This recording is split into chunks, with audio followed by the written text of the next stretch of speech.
to start us off. Everybody loves some Gord Knight, but nobody loves it more than the other Gord player, because every Gord player likes to think that they play the best Gord player. Or they play the best Gord. That's what they like to think, but right now TJ is looking like the dominant Gordeau in this situation right here with a couple big early hits and keeping Suzuka locked in the corner right now. One sim, do another. I was thinking the same thing, but keeps it on the strikes, trying to get the, ooh, big grid break here. That should close it out, and going to be able to take that 200. Nope, not quite. No, okay, yeah. Yeah, you have you have the 5 blocks of grid, so just the guarantee kill at only like 30 extra meter realistically. Yeah. It's a pretty heads up to just show you like how ready TJ is for a lot of these situations and know exactly what they need to do to capitalize on these resources. They're already continuing it off. Yeah. Now trying to return the favor. Suzuka's got TJ in the corner here in a prime position. A good shield from TJ wins the cycle as well. That's going to be pretty big to mitigate the offense. And now they start their own. Reaper CS as well. Great backdash from Suzuka, trying to just control the space a little bit more. TJ almost whiffing that 2C, but clipping right at the very end and finding a nice stagger on that 5B. Yeah, and going to go for trying to carry as far as possible here. A little bit of a concentrate. Doesn't want to press on the offense there. That's pretty interesting, but leaves in the neutral, finds the hit once again, has the 200 and cycle turned over, so this is looking really good. Yeah, this is exactly what TJ wants to be looking for right here. 2x CS right here, trying to catch him out. The 2-2C, though, not going to keep you safe, and TJ staying patient and should be able to close it out with 200 meter. Oh, as I say... Right as you say, to give Suzuka one more opportunity, trying to stabilize the moment with a Grim Reaper CS. It's the run-up throw, and that should close it out for TJ, taking the first game. Yeah, it was a good old American reset right there, being like, we had to do one more. We just had to do one more. But looking good so far. I mean, just a couple of good moments from TJ. That shield in the corner, extremely clutch, mitigating the offensive pressure from Suzuka. But there was that moment, right? You make that read on the green shield, and it's a whole different ballgame. Yeah. Let's see if that same situation can occur right here. But this time Suzuka turning on the aggression a little bit more. I think they realized they were playing a little bit too patient in the last set, needing to press a little bit harder. But TJ finding that right opportunity to find the 3C right there, going to get him off to a good start. Yeah. Have to worry about the cycle, decide what you're going to do with it on wake up, but just gets thrown, gold thrown on top of which, so turns cycle over and doesn't even get to use their own. That's a big throw whiff right there. Suzuka going to quickly even up the life totals. Like the side switch as well. Yeah, just going to use it on wake up. I like that. Not being too greedy with the cycle, not going to fight over it, just try to stabilize the moment, and then we'll try to deal with what happens afterwards. Yeah, especially when both characters don't have like the greatest Abare buttons in those weird CS situations. It's really showing that patience come up. Suzuka, though, needing to find that hit right at the last second to make that CS work. Could not find the route after the 6F. Yeah, that's really unfortunate. And they turned over the cycle to transfer state, so it's like you got the worst of both worlds, unfortunately. Doesn't spend. I was quite surprised, but didn't think it was going to kill, and gonna save the 200 going into the final round. Yeah, they've been recognizing a lot of Suzuka's shield habits and seeing that come up again, that same situation come up again and again, knowing that they could get that guaranteed punish to keep that meter, save it for the next round, and use that 100 meter to already get this conversion down into the corner. A sim one, tried to a sim again, I think, right there, but got C-Reapered out.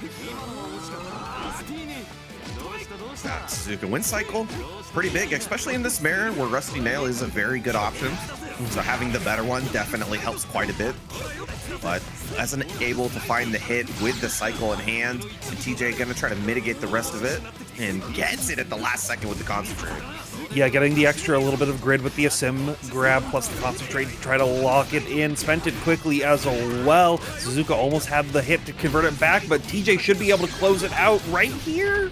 It's not enough. Just a pixel left and keeps it simple.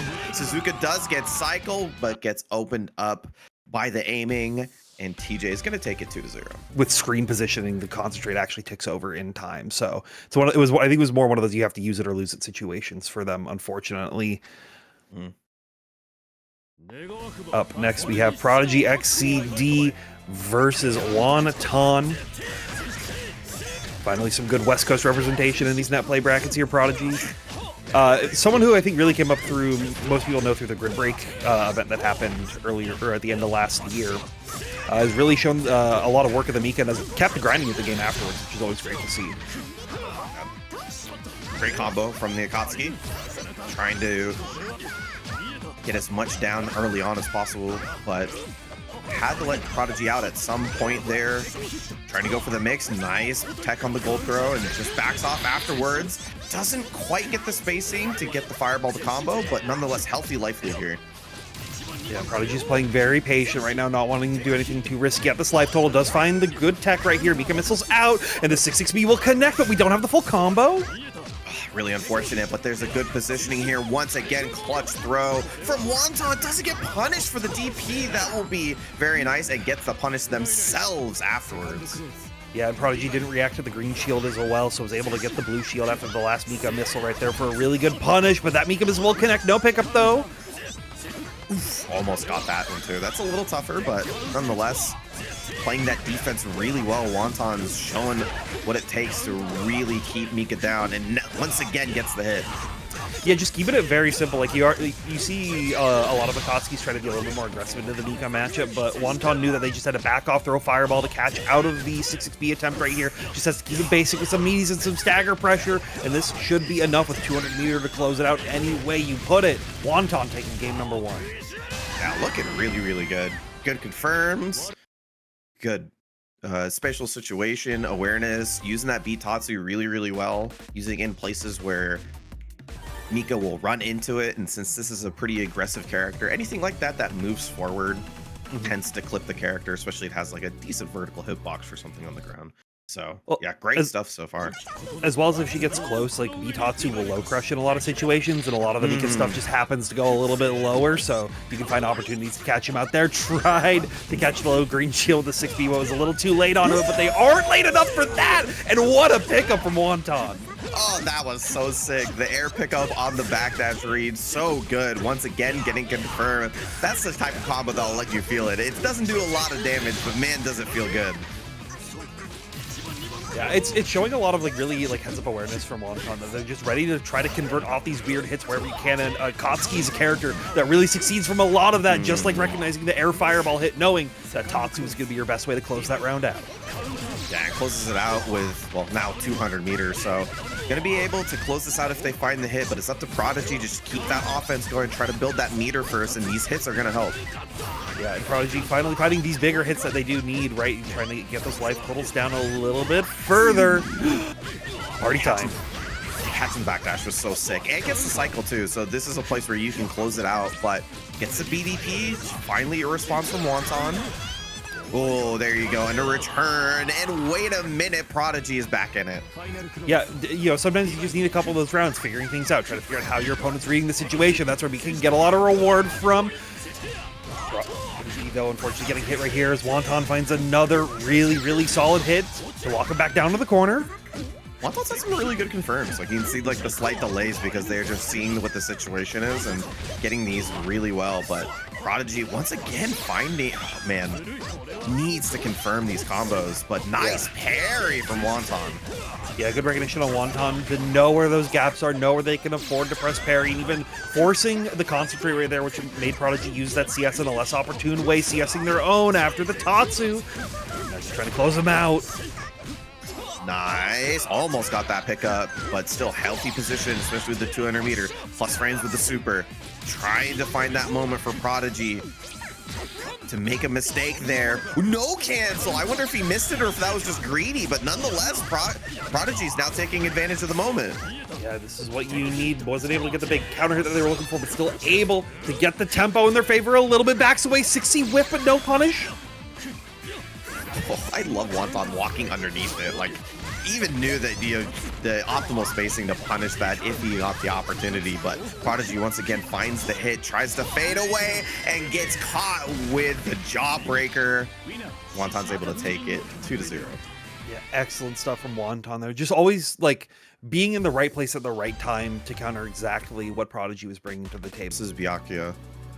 This will be, I've heard this matchup be annoying, but we'll see how this one goes. While Jack is a pretty aggressive player, so that could be kind of, you know, it depends on the Byakuya player on like how you deal with that offense, because definitely one of the bigger issues with this character is the defense could be lacking at times. But that was a nice anti-air with the 3C, and Hunter's trying to start off strong. Yeah, should be pretty good. Just going for teleport shenanigans right here. Great delay with the IC to catch out the roll. So Jack has to stay in this corner. Tech's out as well. So Hunter Faye fully in control. Trying to stagger out, but Jack finally finding a hit. Now might be their time to shine, but a good 2A. A really good 2A. Jack tried to get that overhead in, but got stuffed at the last moment. Now back into the corner. Hunter's trying to control the entirety of the rep, but the neutral body splash? What an option from Jack. But Hunter has been controlling the horizontal, so you sometimes just have to control the vertical. Jack getting a lot of pressure out of just like standing still in these situations. Gonna spend the 200 as well. This is gonna reduce a lot of the rest of the veil off time as well. So double bonus on top of the damage. Gonna use the rest of it to get out of the corner. And that website not as effective in UNI2 with the power guys are able to come out right here, but a great CS confirm. They should scale a lot of damage, so won't be able to kill just yet, but Hunter gets to put him into a one-touch strike throw situation just like that and take in the first round. Yeah, good clutch from Hunter. It definitely could have been a scary situation, but Jack finds the hit here early on. And once again, a great anti-air on Jack, trying to get some offense going from the air. Let's see how they deal with this. Double web set right here, so nothing on the ground. Swipes into an EX clap to fully clear it out. But Hunter finds a good run and try to keep their turn going into 6-6B. We'll get the combo started. Yeah, Jack does have cycle though, so you have to worry about that to some degree if you're Hunter. Gonna spend it here, despite being low on meter. Force the block, CS does well, but the webs keep it safe right here, so we look for one more green shield just like that into the web. Yeah, that's really good. Not only for the guard or the grid break, but also just being able to get that meter and keep the offense going. Looking for it. Nice defense, but finally finds the opening, and Hunter is going to be able to take the first game. Excellent, excellent stuff from Hunter right there, taking game number 1. Jack is also like, we talk about like how do you deal with the Byakuya player. Jack, I know mostly plays Corey because I think they're the same region, or I know they're at least like that eastern half of Canada. So dealing with what like Corey Byakuya brings to the table versus what like a lot of other Byakuyas bring to the table, you really have to like adapt your game plan on these micro decisions. And Hunter is definitely playing a lot more like high tempo than you would see from someone like BB or Corey. Yeah, way more willing to challenge, right? You're seeing a lot of these moments where rather than just letting the offense come to them and sort of play from the down back position, willing to press buttons to make it happen. So really liking that from Hunter as it's working out so far versus Jack, but it's time for a rebuttal from our Waldstein player. We'll have to see right here. Good staggers right there, but Jack not biting out. And I really like this patience from Hunter. Like, you would see a lot of other Byakuyas try to use those CS in the situations to keep yourself plus on block, but playing that next layer ahead, knowing that Jack's going to have to respect him a little bit as well, be able to use CS more effective ways and finding another good hit. Yeah, finding a great hit. Want to see if they're going to spend meter here? No, doesn't get the opportunity to. CS? Yes, trying to keep the pressure going and does get it with the CS into a nice 5A to the closeout. Hunter's just controlling the pace of the match and now is on set point. Yeah, and I really like that they did like a super delayed CS trying to catch Jack from early pressing so they can just react with the 260 if needed. But Jack has also realized, oh, I'm on the back foot. This is a losing situation for me. I have to start playing a little bit more aggressive, start wilding out a little more. Great 3D. And it is difficult to get away from Waldstein, so it did get out of the corner. Let's see if Jack... All right, yeah, does super them back into the corner. Really like that decision. Oh, it catches them jumping. Great call out from Jack, and that's going to be the closeout. Yeah, we'll need to spend the meter at the very end for it, though, so not getting out scot-free. And Hunter sitting with 200 meter and still only one round away to win it. Jack needs a bit of an uphill battle. Early web. A little too far for the throw. But every moment that Jack gets to sit in neutral a little bit longer, gets to build that meter, build the offensive pressure. However, Hunter did find the hit where a Byakuya player with 200 meter, this is the dream come true. Yeah, just what you want to see, but only going for double web once again right here. Try to 2-2X to get him out, but Jack just blocks high. Will take the throw, not thrown back into the web, and the speed was a little too early right there, so Jack gets out scot-free and gonna get a big hit for this. Yeah, huge hit, getting the value out of the veil off as well. Really happy about that. Steer Ender chases it down. That was 2-2C maybe, because that was not invincible. Gets stuffed out of that. They're just trying to catch him out for backing away or trying to assault in right here, but it's instead gonna get caught themselves. Almost reset, but Jack was too far out of the 360, so we'll just take the normal throw to tie it up 1-1. Yeah, I feel like that whole set turned on the dime when Hunter got the throw, but didn't throw them into the web. Yeah, I think like maybe just a mistake of some kind. I'm not 100% sure on the decision making, or maybe just keeping the threat of it so that they try to roll out and they get clipped by the web. Like, you know, I'm not 100% certain on that situation, but I am 100% certain that Maxwell Eves gave a $10 contribution to the match. Reno bringing our total up to 116 right now, which is excellent to see. And Jack was off to an excellent round start, but couldn't find the conversion of the counter hit air hit. Nice dash up command grab. Oh, does it once again. I was gonna say maybe Jack is gonna wait for cycle before getting aggressive, but now looking real healthy. Gonna spend it right there, gonna convert that into meter, trying to find that hit, but good patience from Hunter so far. Yeah, and this is the big thing with the Wald Byakuya matchup, is Byakuya is not able to press out a lot of these situations if you space out exactly where Jack is standing, right? Once you're outside of that 2A, 5A range, you can get a lot of work done, and Wald has a lot of normals covering that range to be connected, but tried to swipes, and we'll get a counter hit reset right there from Jack. That was a great confirmation. Good stuff. We flipped the script, by the way. Jack's now the one on set point. Hunter needs to find the response. Love to see if the Maximo champion can find a way to close this out, or if the Waldstein Menace will stop him down. Great run under with that max distance 5A, finding the big confirm as well. Yeah, once again, prime position, right, where Byakuya with 200 meter doesn't get the web super, but does block the veil off, and this is definitely even better. If we can get into that web super, that's what we need to play the Byakuya game, but that is out of meter for Jack, so there is a plus side to this. CS though does go into their favor quickly, bringing them close to 100. Nice, finds the confirm this time. Kind of BC. I mean, we're just dropping these combos. It really hurts for Byakuya. The character is such a flow-oriented design, trying to go into that super and really mix their opponent. But I mean, it's not mattering for Hunter, who's constantly fighting these hits. Yeah, had a good recognition on Jack's drop right there, and was a little cheeky towards the very end, trying to find the last round to close it out, to tie it up. Final game, final round. Nice confirmation with the super. That's it for the meter, but Jack's been playing really aggressive, and as you mentioned before, Tabby, the offense in the corner has been really rough to deal with. Push-walking them out to the exact range they want to be, throwing out these 2B, no cancels in, gets hit with the 720. Oh no, definitely says something. I think that says a lot. C Rekka trying to find the response, and Hunter doesn't get it. Cycle goes over to Jack as well. So now the closeout is imminent. Oh! Yeah, okay, there you go. You had CS, you had 150 meter, the world was your oyster right there, and Jack will be moving on forward one step closer to that winner's side top 8. Can also be beneficial, so I can see that being a potential part of it. Before we get into this, big shout out to Graffiti Souls for the $50 donation to the match arena, up to $166 in there, and there's still codes to claim. But now we've got Nil versus the real Tom Clancy.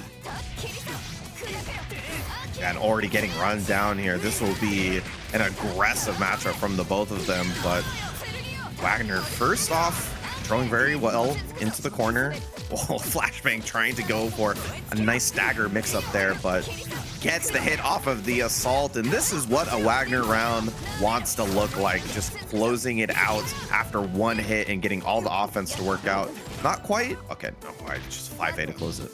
Yeah, Tom probably just looking to jump out if they're going to try to do something cheeky to close out the variant, just trying to do whatever they can. 2-3-6, but not going to find the 2-2C conversion off there, so this gives Tom Clancy a chance to breathe right here, and now the Tsurugi round gets to start.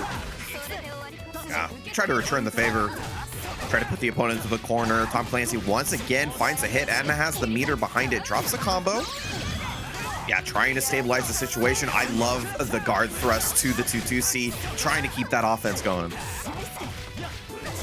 Clancy loves it as well as we see this going. Text about once more, just catches him with the 2A once again.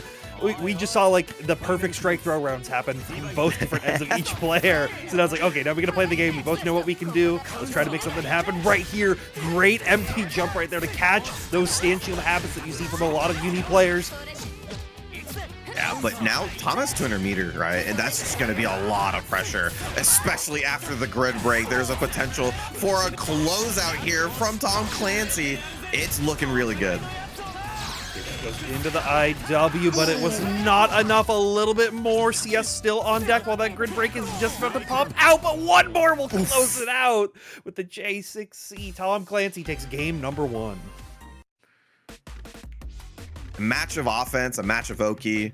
Both players getting the first hit and basically running the whole round for it. So we're seeing that that first big moment is going to be really important in this matchup between these two players. Yeah, we'll have to see how it happens early on now. IC2C try to catch out Nil from pressing, but you already see them playing a little bit more patient, a little bit more defensive, trying to find opportunities to get a big whiff punish. But a run-up throw will get their party started for Nil. Runs forward. No shield challenge from TheRealTomClancy on that cycle. Just kind of wants to play it calm for this one. But like I said before, the offense has been really good from the both of them. Finally, a response with the BDP. Out right there, and a great 5C pickup from TheRealTomClancy. This is the kind of start that you want to see to try to even up this momentum a little bit, but a wake up CS to catch Tom pressing nothing, going into a throw to counter hit 5B. It's going to be a great start. Yeah, on top of which, gonna get the cycle during this combo as well. 2-2C, just gonna go for the concentrate. Nice block on the overhead, but gets opened up with the low after the CS. And this could be the closeout if we want to spend the meter. Yeah, there you go. I was worried for a second, like, do you not have to spend meter to close off that round right there? But needed. I would have been really mad. Yeah, it would have been. I would have been mad as well. All right, yeah, great challenge with a 2A.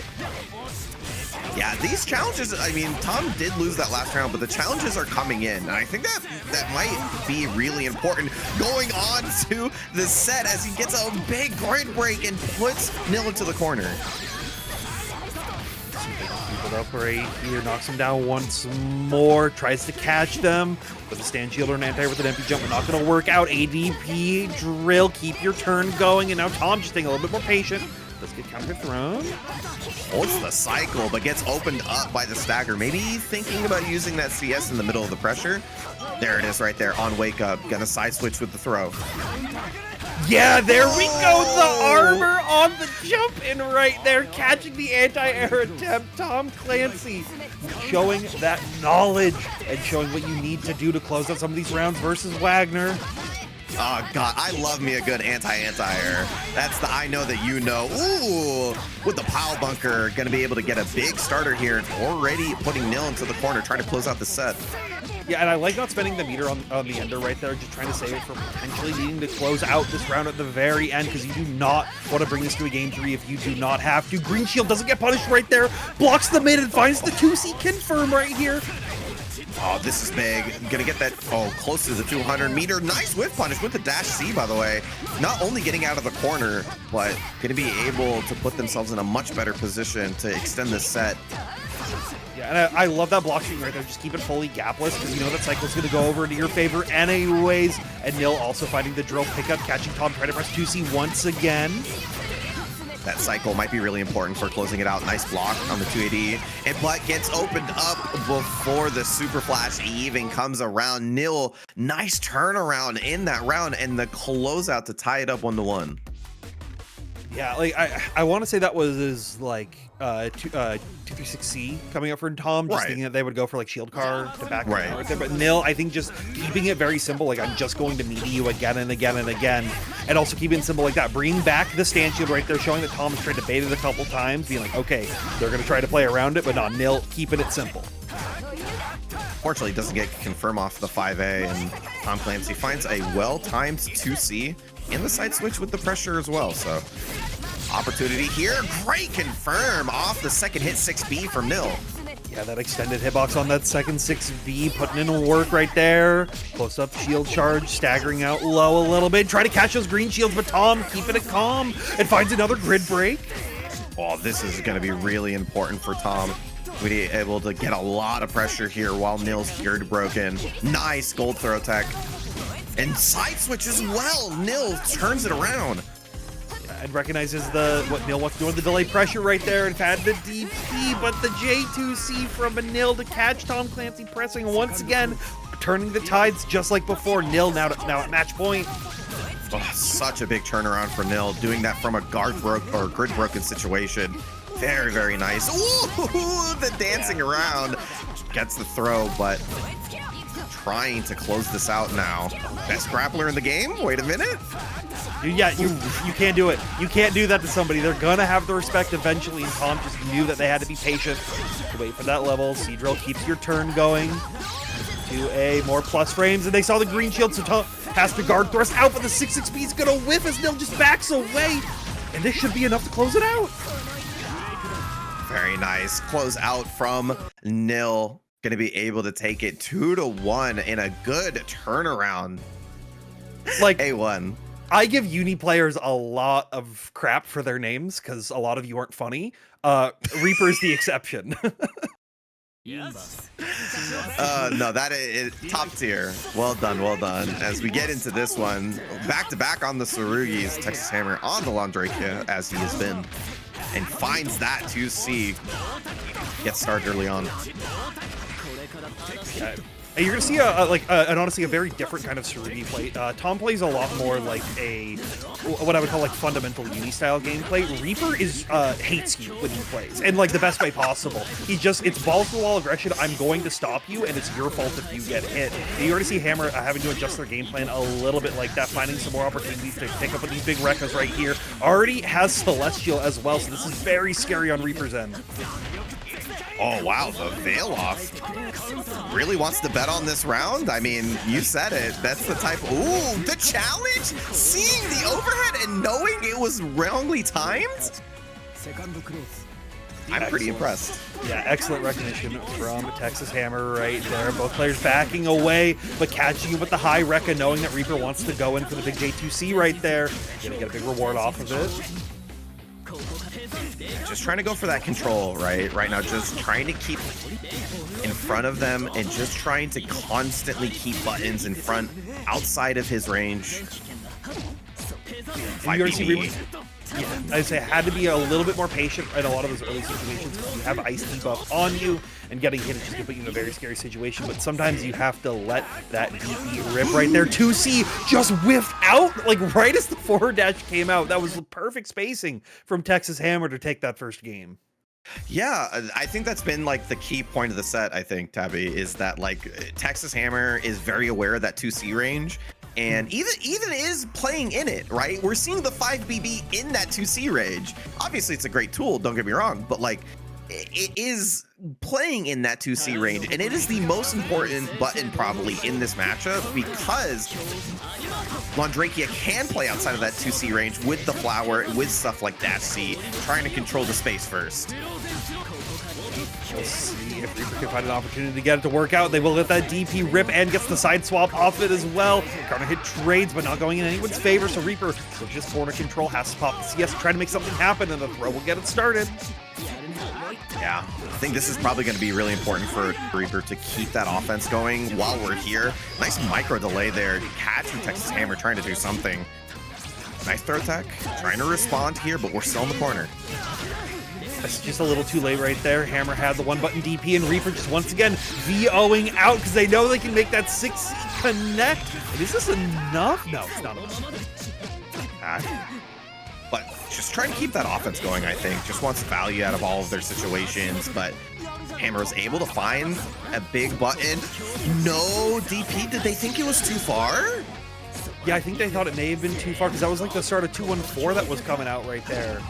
So, not sure what was going through. Tried to catch him on the late reaction of the green shield right there. The Reaper staying calm. Rekka once again putting in work for Texas Hammer to catch Reaper out of the skies throughout this whole set.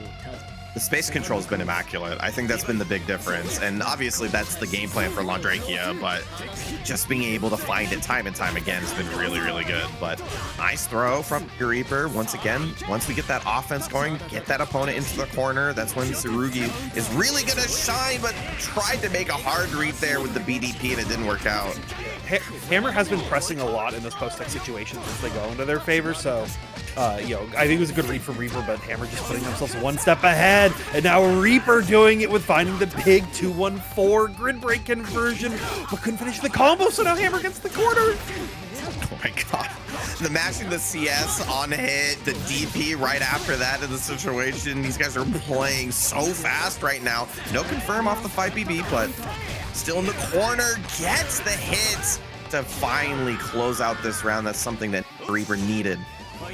Yeah, and finding the way to be able to close that round out with 200 meter on deck so you can just quickly get it started like that is exactly what they need to try to even up this score. Chasing him to the corner. Just holding that shield in front of the 5BB says dare. I dare you to do it, and gets the dare and the big damage off of it. The ICJC as well, the 236B increase right here. Hammer just blocking out, holding that force function in front of their face, but plus range will just keep coming out again and again and again. 66C coming out for Reaper, and they'll be closing this round with a perfect.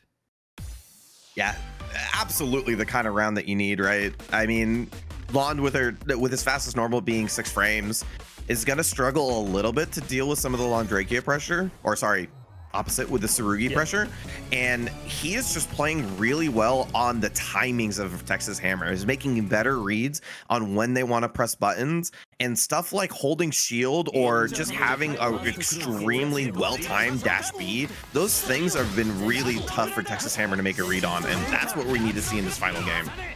And you're already seeing just like what you were talking about happening in the first 10 seconds of this round. Reaper just willing to hold these force functions out, finding opportunities to concentrate, knowing that they have to guzzle the grid a little bit to really make their game plan work versus Texas Hammer. But Hammer finally finding a big conversion. Yeah, not only a conversion, but the side switch as well, which is really big for Londrekia, and finds the hit once again. And this is looking really, really good. Gonna get the cycle to turnover as well. Gonna spend the meter because of that, and looking to close this out now. Good blocks right here, not trying to commit to any big crazy shields, knowing that they can CS out and catch him out, but Hammer just keep it calm. Just catch up with IW, should be able to put you into either death or a one-touch situation. Hammer closing it out, putting themselves back at match point. It's just these little moments are mattering so much. That side switch hit, being able to give Texas Hammer all that momentum. And if we've seen how big it's been, how important it's been for both players to find that momentum and try to keep it as Reaper finds that first hit. Not gonna hit with the 6C, but they will get hit with the Rekka follow-up right here. No, it doesn't quite get the conversion. And of course, we're going to go back to the trusted, tried and true. The 5BB gets him out of a bad situation. Yeah, see flower pressed on top of you, but it does not matter. None of this matters. 66B out of the corner, knowing that Hammer was going to respect you just a little bit too much right there. And Reaper tying it up. Anyone's game at this point. Yo, the DP was sick. Returns the favor with the CDP of their own. Reaper trying to fight back and deals with that DP extremely well. Not able to find the full route that they were looking for right there, but good recognition on Hammer, knowing that he wasn't as plus as Reaper wanted it to be. So able to steal the corner, able to set ice debuff as well. Nice throw. 100 meter, trying to get a good setup here. Trying to mitigate a little bit of it with the chain shift, but still gets thrown afterwards. Cycle goes to Texas Hammer. Yeah, a great CS right there to catch the VO. Texas Hammer keeping it clean. This is exactly enough to close it out. Taking the set 2-1 and moving on forward to that winner's side top 8. Type of movement. So let's see how this one goes down. Yeah, but if anyone can do it, Carp is someone who's able to deal with a lot of what these Nanases want to bring onto the table very effectively. You already see the patience right here, just trying to see what Bolstruck does and going for the run-up throw, and finding another one as we play shimmy mid-screen. Float back, tried to find the hit. And once again, you see Boltstruck just goes back into a safer spot, doesn't have to worry about too much other than the couple of full screen options. Like Kaguya has the run up 3C, gets a big opening, and Boltstruck finds first blood. Yeah, Bolstruck is already showing like a lot of expertise in this matchup by staying at these weird air angles that are very hard for Kaguya to deal with without having to commit to a very risky option right here. But as soon as you say stuck on the ground, this is exactly where Carp wants you to be. Yeah, gonna spend the super to get this good knockdown, get some extra damage off this combo, and carry them to the corner. Dash VO! Oh my god, so crazy option there, but it worked until it didn't. Carp was able to find the hit after that situation, was able to get the closeout. Excellent stuff right there. Carp also saving a lot of meter for this round, not having to commit to too many of those bigger EX options like Bolt tried to do to close out that round. It gives Carp a little bit of opportunity to maybe find something big right here. Nice. Takes advantage of the weird situation there. Gonna be able to convert it. Cycle goes over to Bolt as well. Just trying to green shield out, recognizing the overhead, so able to find the VO to keep yourself safe. Tried to play a little bit of strike throw, but it's not going to work out just yet. Hold the 2-2C. Nice.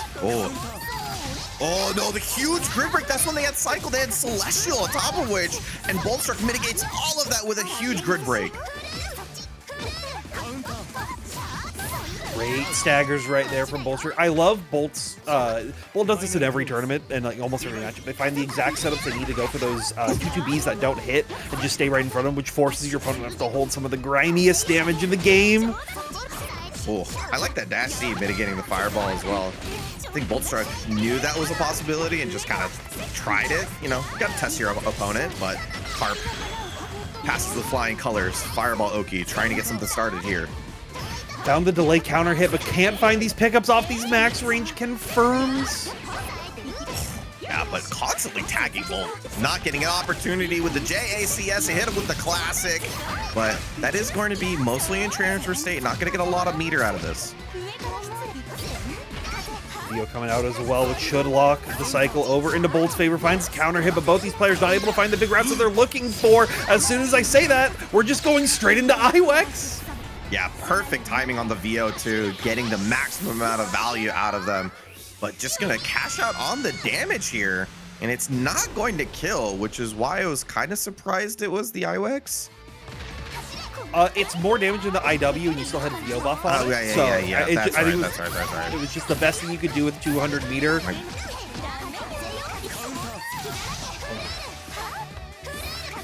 Oh, wow.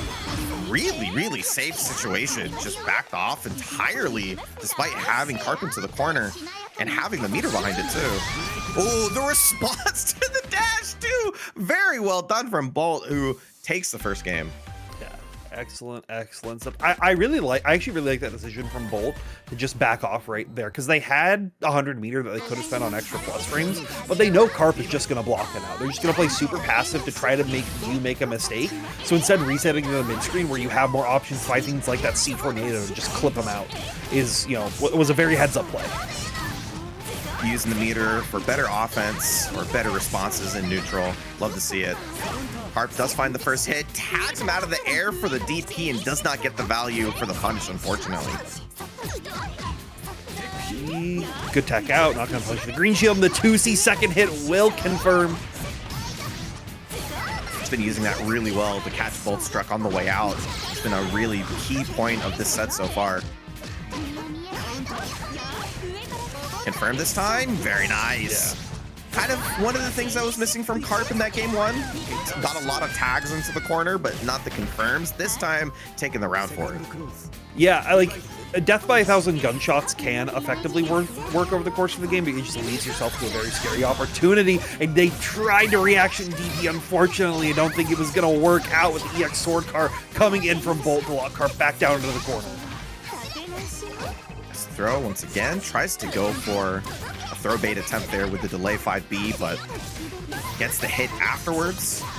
Boltstruck gonna go for the super here, trying to use that CS, lets the fireball hit them, but doesn't get the conversion off of it. Cycle was gonna turn over to Carp no matter what, so just uses the CS for the closeout. Yeah, and being able to get off another 2-2 reset right there, which forces Carp into a very scary situation. But Carp does not let that get to them as we get here. Finding another good 2C pickup, not able to end the plate as they're looking for, but we'll just guard thrust him down into the corner. Nice. Couple of staggers. Opening up carp. Layers that these guys are on to just find a small opening on their opponent. Finds the low, but not able to find the pickup, but they will find the grid break, but they can't even get that confirmed.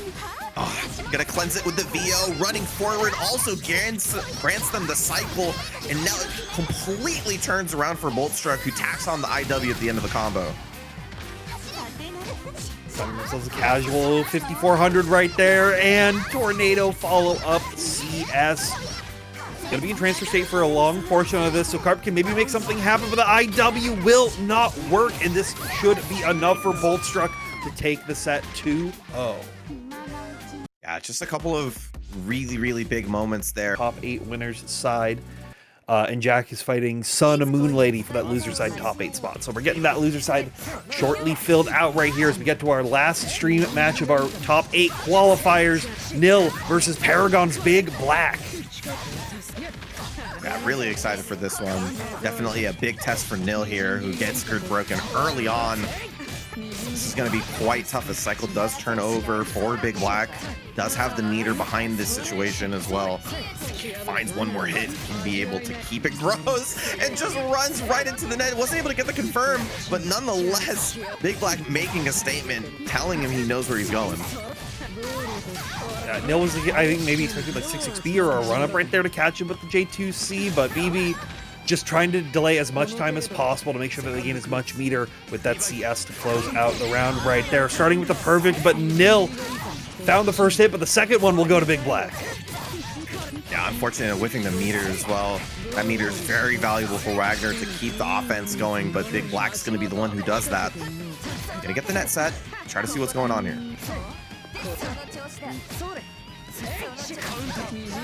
BB at that max range. It's an excellent start, but BB not able to find the pickup, which gives Nil an opportunity to come up with the throw, but the TKJ2C to catch him out. No strike throw here. I'm so surprised. BigBlack usually is pretty down to take a couple of throws, but like just made a hard read there and it worked out. That's going to close out the first game. Excellent. That's so stuff. sick. Yeah, that was just a couple good situations from BB to just go for some really hard reads of like, I know exactly what you're going to do and I know exactly how to stop it.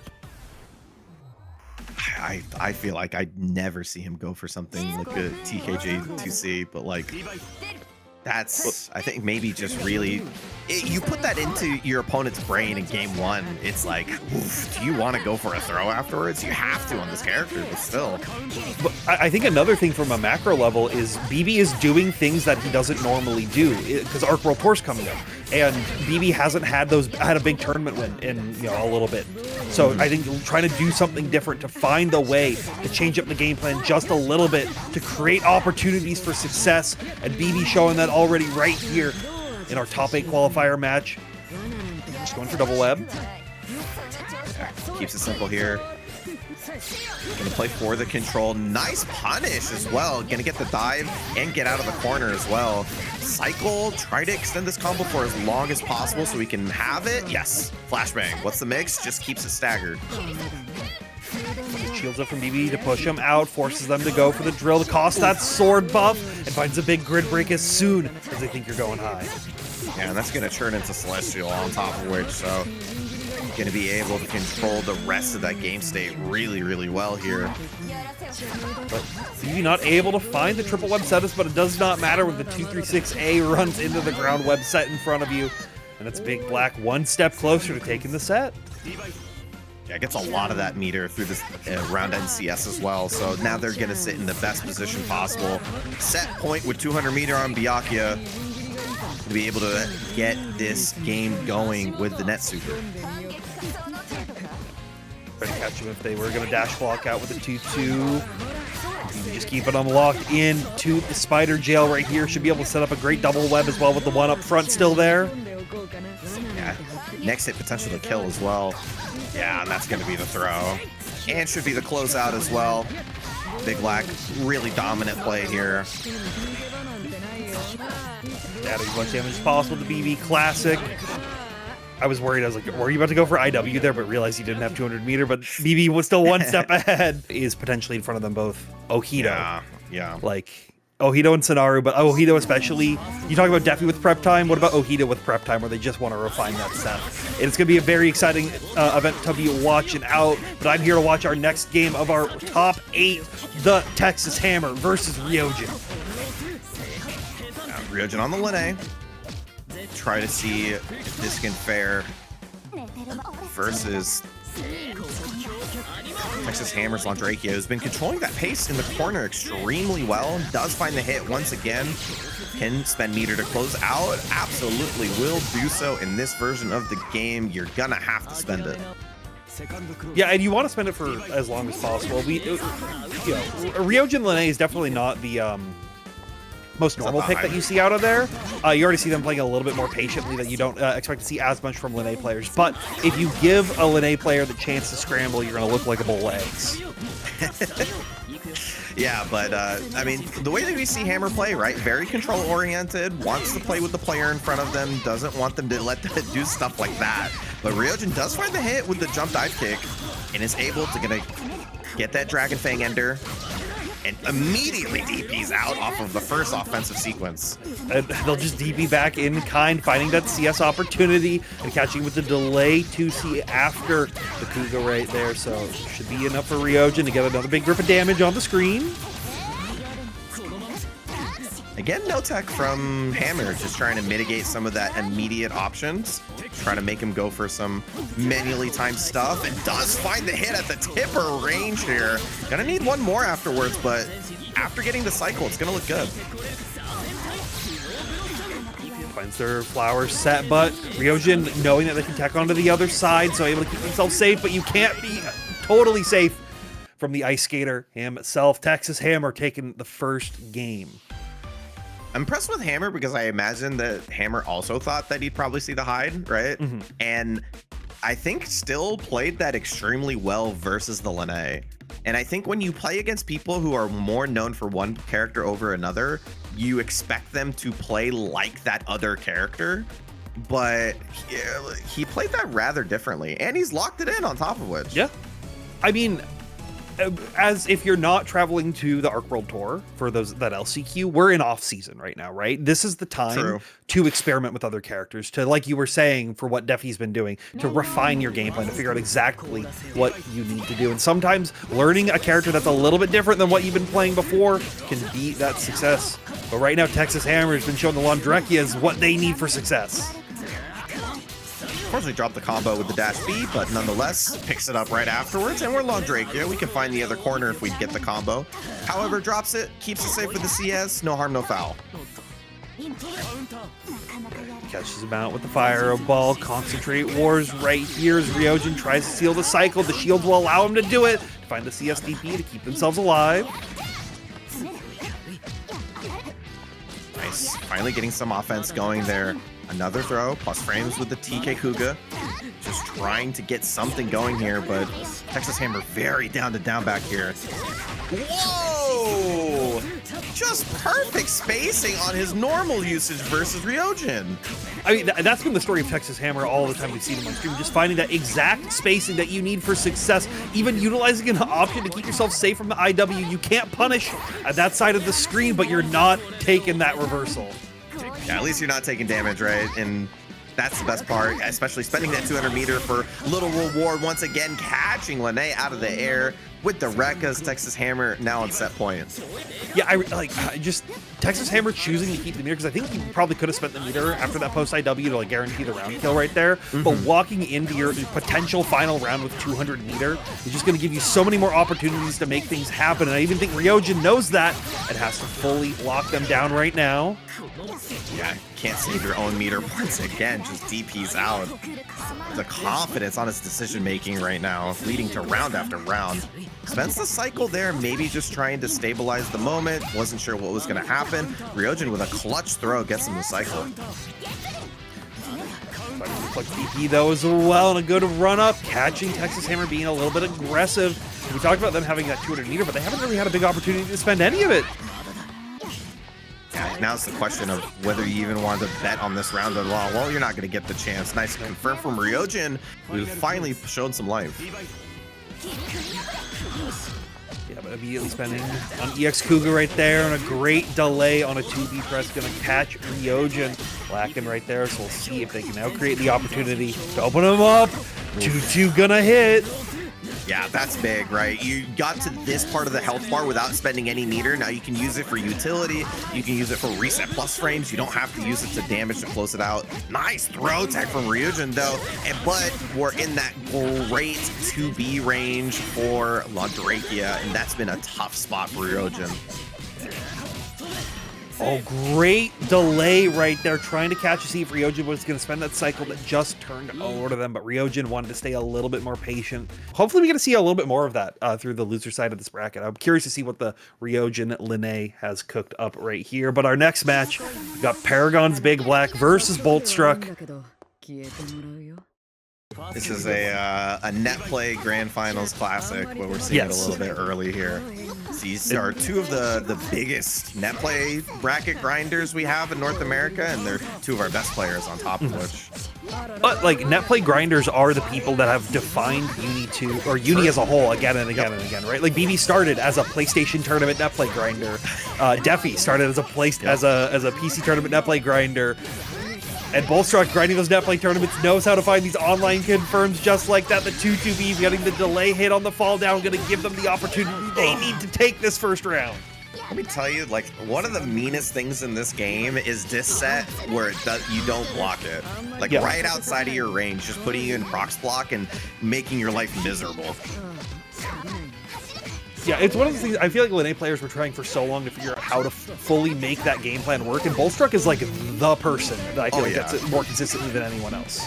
Yeah, that's just, like, we have a lot of really strong Linne Nanase players, but makes it work better than everybody else, in my opinion. But BigBlack does find the hit, tries to find the rollout, but back into the prison you go. Whoa! No way with the 5C? That was crazy. Yeah, it hits from about 50 feet away, so Bolstruck, you know, finding an opportunity to know, like, okay, you're going to be so patient because you're BigBlack. You want to delay your presses just enough to try to get me. I'm going to be a little more aggressive. BB, though, delaying this time and now finding the hit that they need with the cycle. Yeah, back into the corner we go. We spend super for this? Yes, we have 200 meter. Why not? We also have cycle to back this up. Yeah, you can cycle nearing Celestial as well, so the world is your oyster right here. Cycle goes over once again. We can really make something happen right now to try to tie it up. Oh, opportunity though. If Boltstruck can get this cycle to turn over, there's definitely a chance still, but BigBlack so resolute in his offense, controlling the space really well, ties it up.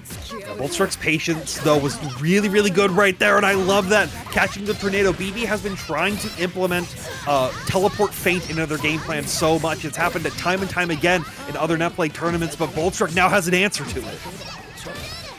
Ooh, double up on the throw bait. The second one will work out, and this is looking really good. Has all of these resources. Gonna spend 100 here. Just going for the Oki. Nice throw. Oh my god, the cycle. The throw doesn't get punished on the button whiff.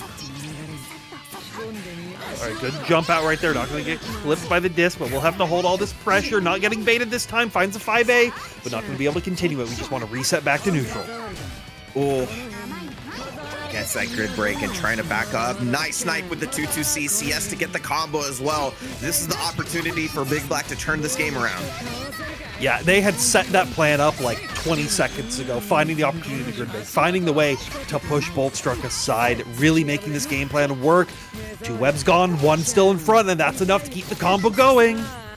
Yeah, back into the corner as well. We only need a little bit more, so we're going to see the net super. Gets the triple set going. Oh, what a 2C for Boltstruck. The couple of button presses that Boltstruck has hit while being in the net prison, crazy. Look, it just goes to show that you can be locked in the web jail as much as you want, but the wind will always pass through. It's true. Those bars. So wise. Oh my god. You write poems? No, I talk about video games on the internet. You should write poems.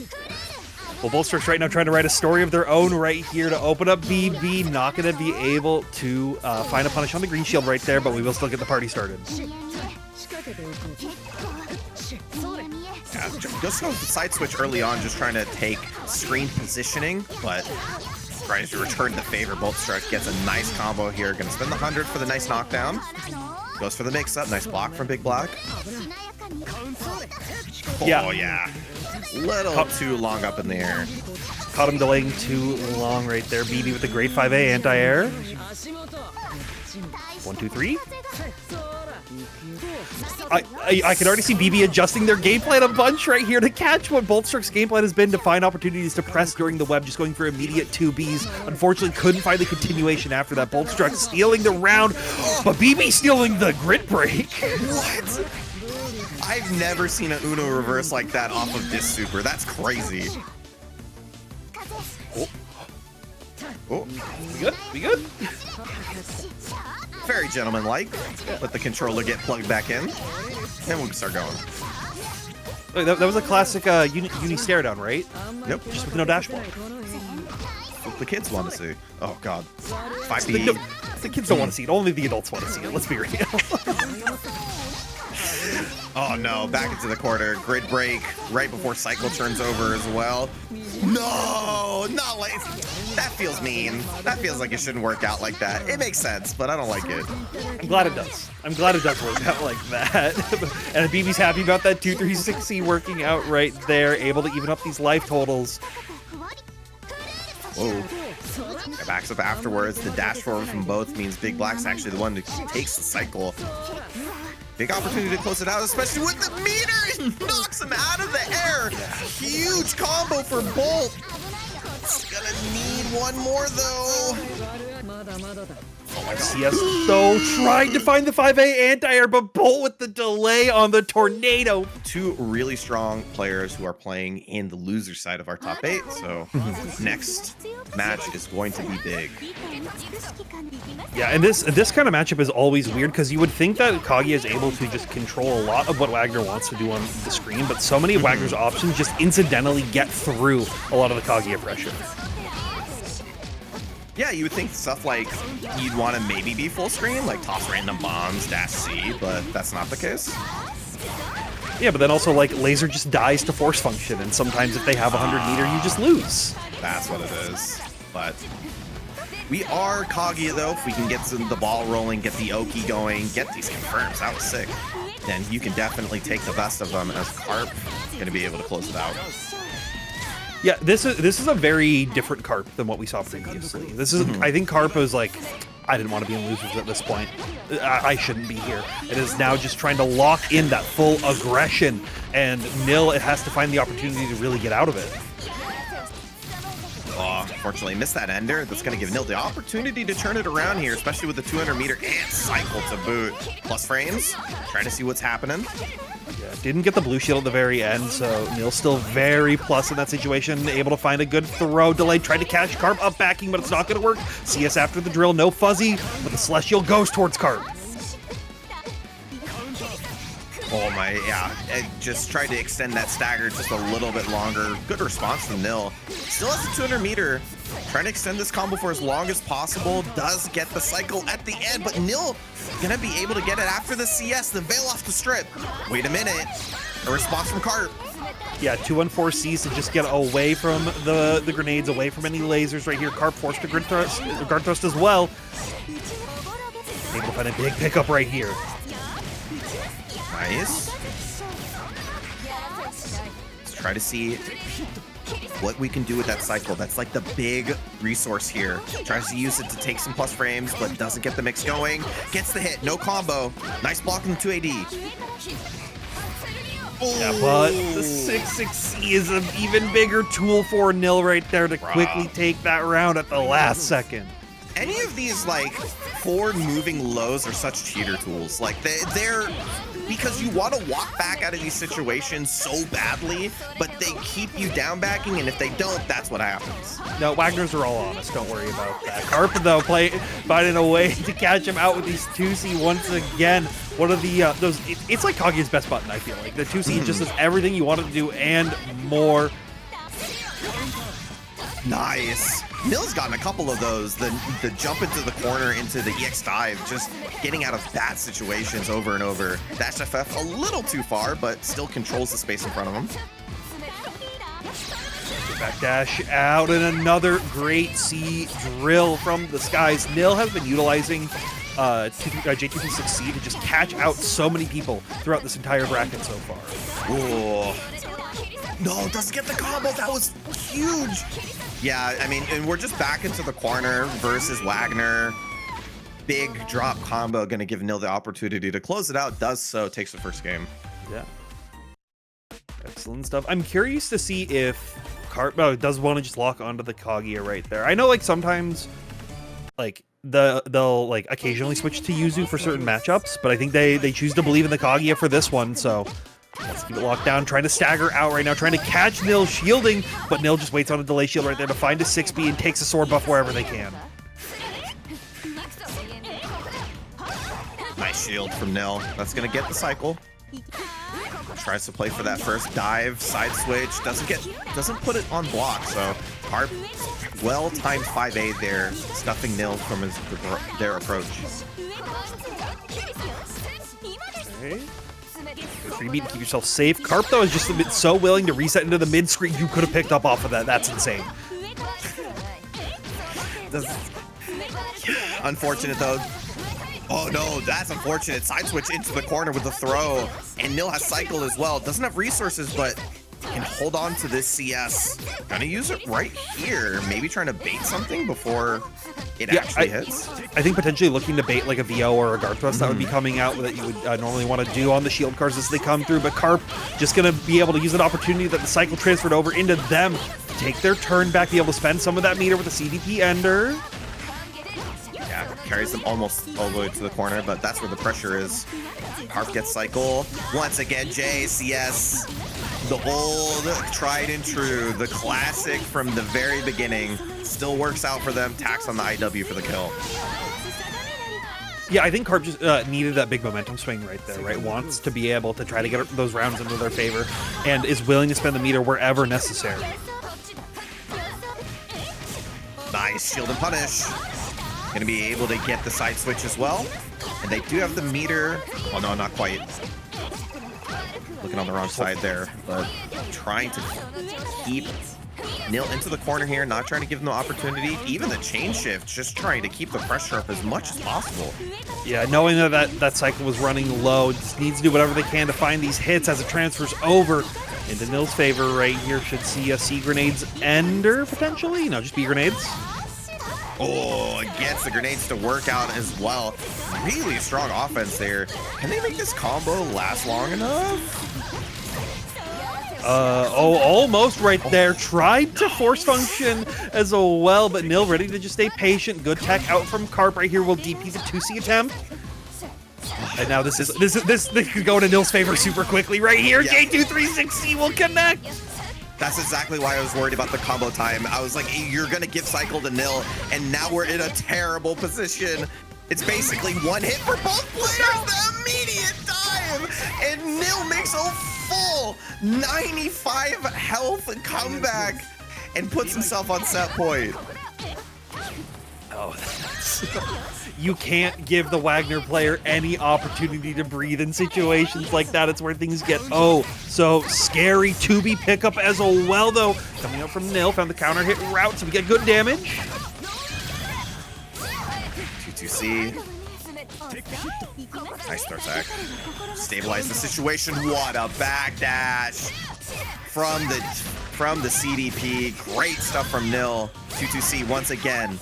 Yeah, and Nil going for burn routing as well, knowing that they could just lock Carp down on a block string, they'd be dealing a ton of free damage and chip. Carp even recognizing that knows that they have to scramble out. They have to keep the grenades going. Strike throw time. Yeah. Gonna get the opportunity to use cycle here. Yeah, stabilize the moment. It was weird off of a tech situation. Just gonna go 100 for 100. Mitigate those plus frames. Great side swap from Carp as well. You're gonna have to keep them safe. C not working out like how they wanted it to. Grenades as they're going. Combo will continue right here. You have 200 meter on deck. I don't think you can kill off this, but you'll get close on the next touch. Yeah, I don't think they can kill either. Steer ender. Oh, wait. Didn't see the cycle of turnover. Doesn't quite get it. Once again, an opportunity for Nil. Oh my god. Great reaction tech right there. Good shield, but Nil delays the TP. No way. No shot. That's how you end the set. Oh my. They're kind of good. They're kind of good. That was... Anyone. That's fair. That's fair. But I also believe my in our favorite high player. Yes, Silicon, my favorite high player indeed, and Staffy, my favorite Wagner player. But I've got my favorite Waldstein, favorite Tsurugi players up on deck. Jack versus Reaper in our last of our top 8 round 1 matches. Lost frames. Oh, God, what a 5A, bro. It's so good. Getting to find the hit once again. And they're gonna say this is going to be aggression for aggression. Tabby, before you were saying how aggressive Reaper can play, and Jack's kind of the same way. Yeah, it is. This is an unstoppable force versus an unstoppable force. Like it's two people who are really going to make a lot work. But I think in a lot of these situations, if you can keep the spacing outside of those command grab ranges, Tsurugi is going to be in a very advantageous situation. Big delay there. Ooh, catches them on the jump. Gonna be able to get this good conversion. Sorry. I would say that they're wanting to prevent Jack from doing any kind of like crazy stuff with these body slashes right here, having all that meter on deck, forcing Jack to play a little bit more patiently, find an opportunity like this to get the hard knockdown that they're looking for. DP gets ripped, but you are going to take a lot of damage now. I mean, great read from Jack on the first situation. Definitely expected a strike for a moment, and that was a great block from Jack.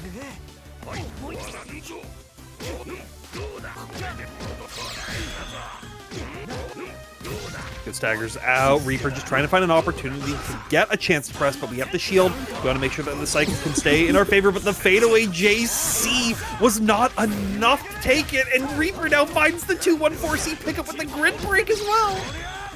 Doesn't get the combo, but does have to use that super to keep the plus frames going. Cycle does go into the Reaper's favor. Chain shift there to try to keep the offense going. Trying to find that hit, but Jack is holding down back for their life. Gets the stand tag after all of that blocking and takes the first game. Reaper knows exactly when you're going to bite, knowing how to open you up to a T every single time when you get into that situation. And they're showing it again and again, taking game 1. Let's see what Jack can do about it, though. Yeah, had some good moments there for sure, but I feel like Reaper was controlling the pace more times than not. Does get the punish on the whiff throw. That's going to be good. Gonna get the cycle in their favor as well. Nice pickups to the overhead right there. Reaper now ready for it, and a good CS conversion as well. Should be able to make the world your oyster at this time, but Reaper finding opportunity to get out. Oh, big grid break too, right before the cycle turns over. Gets the chase down as well. Reaper's looking good in this round.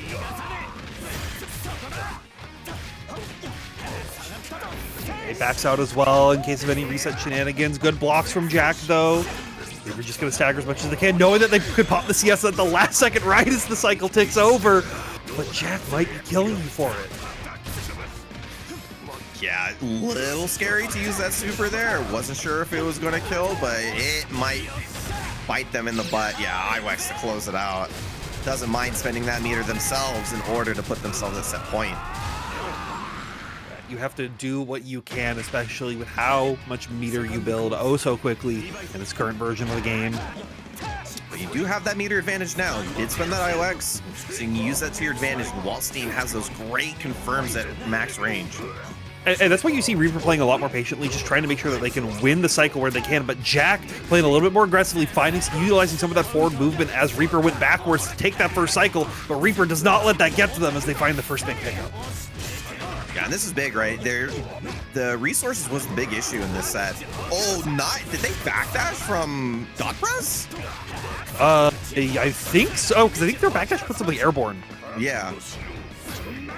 That was really cool. But now has those resources I was talking about. That's going to be big for trying to mitigate that situation. Great whiff punish right there, catching Jack being just a little bit too spaced out for that hit to fully come out. And Reaper Gonna spend the 100-meter, not able to find the pickup with the post CS situation, so Jack just swipes out as soon as they see a gap. Nice. Doesn't quite get all of it. Oh, huge grid break. Wait a minute. This is definitely a potential really big situation here, especially with the meter behind it. Next hit could do it. Jack was looking, I think, for a reset right there, but Reaper gets the VO and gets the opportunity to take the set 2-0. Stand still, walk forward Linne that you've ever seen. And I don't think Uni players are ready for that.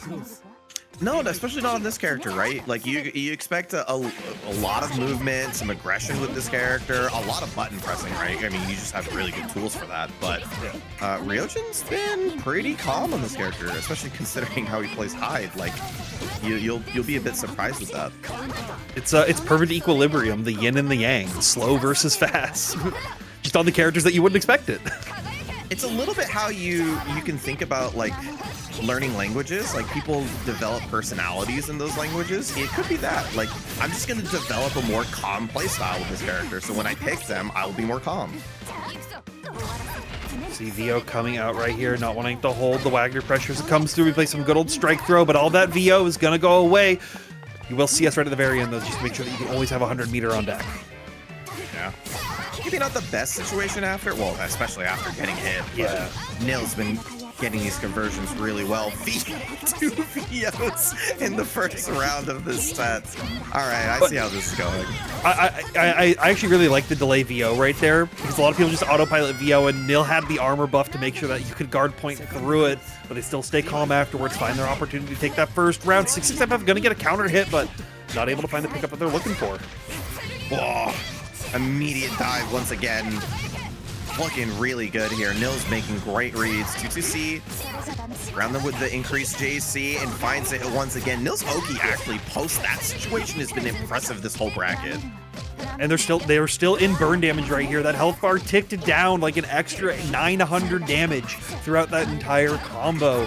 Putting Riojin into essentially a one-touch situation. Throw one more throw will do it right here, especially with sword buff. Goes for the flashbang. Nice patience from Riojin.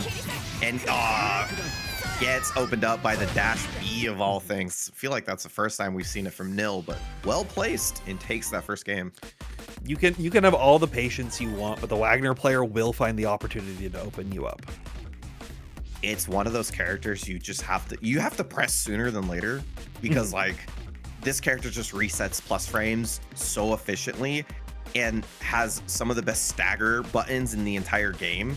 So it's like, do you want to down back the entire time? Absolutely not. Like, you're just kind of giving this character free money. Well, speaking of characters that you don't want to down back against the entire time, Riojin has switched to the Hyde, and you already see that classic Hyde playstyle coming out a little bit more. Just a little bit more confidence, a little bit more speed on the ground. So funny to switch to Hyde over Linne and then press 6 way more than the previous character. But like I said, it's all about how you develop the playstyle on the character. And so far, looking good on Riojin's main. Yep. Great bait on the DP as well, so that's going to be a counter hit force function starter. You're going to be taking a grip of damage right here. Tries to reset, but it's not going to work out. We'll just do it again. Doesn't matter. Oh no! Let's hope this isn't another nil 95% comeback. Yeah, no, we're gonna stop that mad quick. Surely you can't do it. You couldn't do it twice. Good shields on the EX Pogo right there, just getting a bunch of grid for free, but you pressed a little bit too early right there with the 2-2-A connecting. Now Riojin gonna be able to lock you back down to the corner once again. Maybe you're getting locked out instead. Yeah, I know. Just gets opened up by a raw fight B. Just maybe looking to scramble out a little too early. Taking advantage of it. Nil gets the buffs going. Yeah. Gets burn damage as well off of it with the mid route 2-2-C. Just every other hit, just an extra little chunk because of that burn damage. So good. Gonna get the VO from Riojin as well. A huge grid break as well. This is looking really good. VO's up, so out of meter, but nonetheless, this character's damage will be able to close it out and takes that game too. Yeah. Excellent stuff from Riojin. Definitely feel like, I just feel like the confidence just completely turned on its head as soon as that, which makes sense. Like, this is the character that Riojin has been playing for the entirety of this game's lifespan, so. it's just like, it's not like he's making like way better decisions. It's that he's just more confident with everything.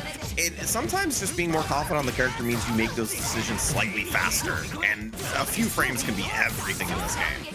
Well, and another thing that especially comes at like a super high level is like those damage optimizations for 200 actually end up mattering a ton.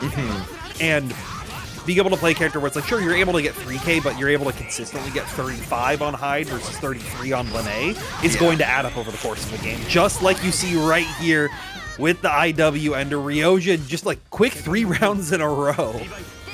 Yeah.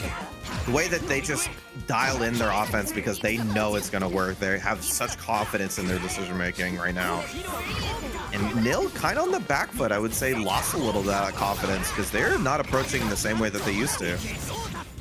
Yeah, it's Nil's like general approach to like with Wagner naturally gets counterplayed by a lot of what riojin wants to bring to the table, right? We've always talked about like the riojin 3B, something that he's really used a lot to control a lot of these neutral situations, and Nil loves just going for these big dash up opportunities that will get you clipped out by all of these super long range lows that come out from Hyde. We're gonna be seeing it happen once again right here as riojin is looking to close it up, and one more throw. Nice throw tech. Big, the rising JA. riojin turning it around 4 straight on the Hyde and taking it 2-1. The tough bracket and making it this far is wonderful. As we move on to our losers quarters, we've got BigBlack versus NegaReaper.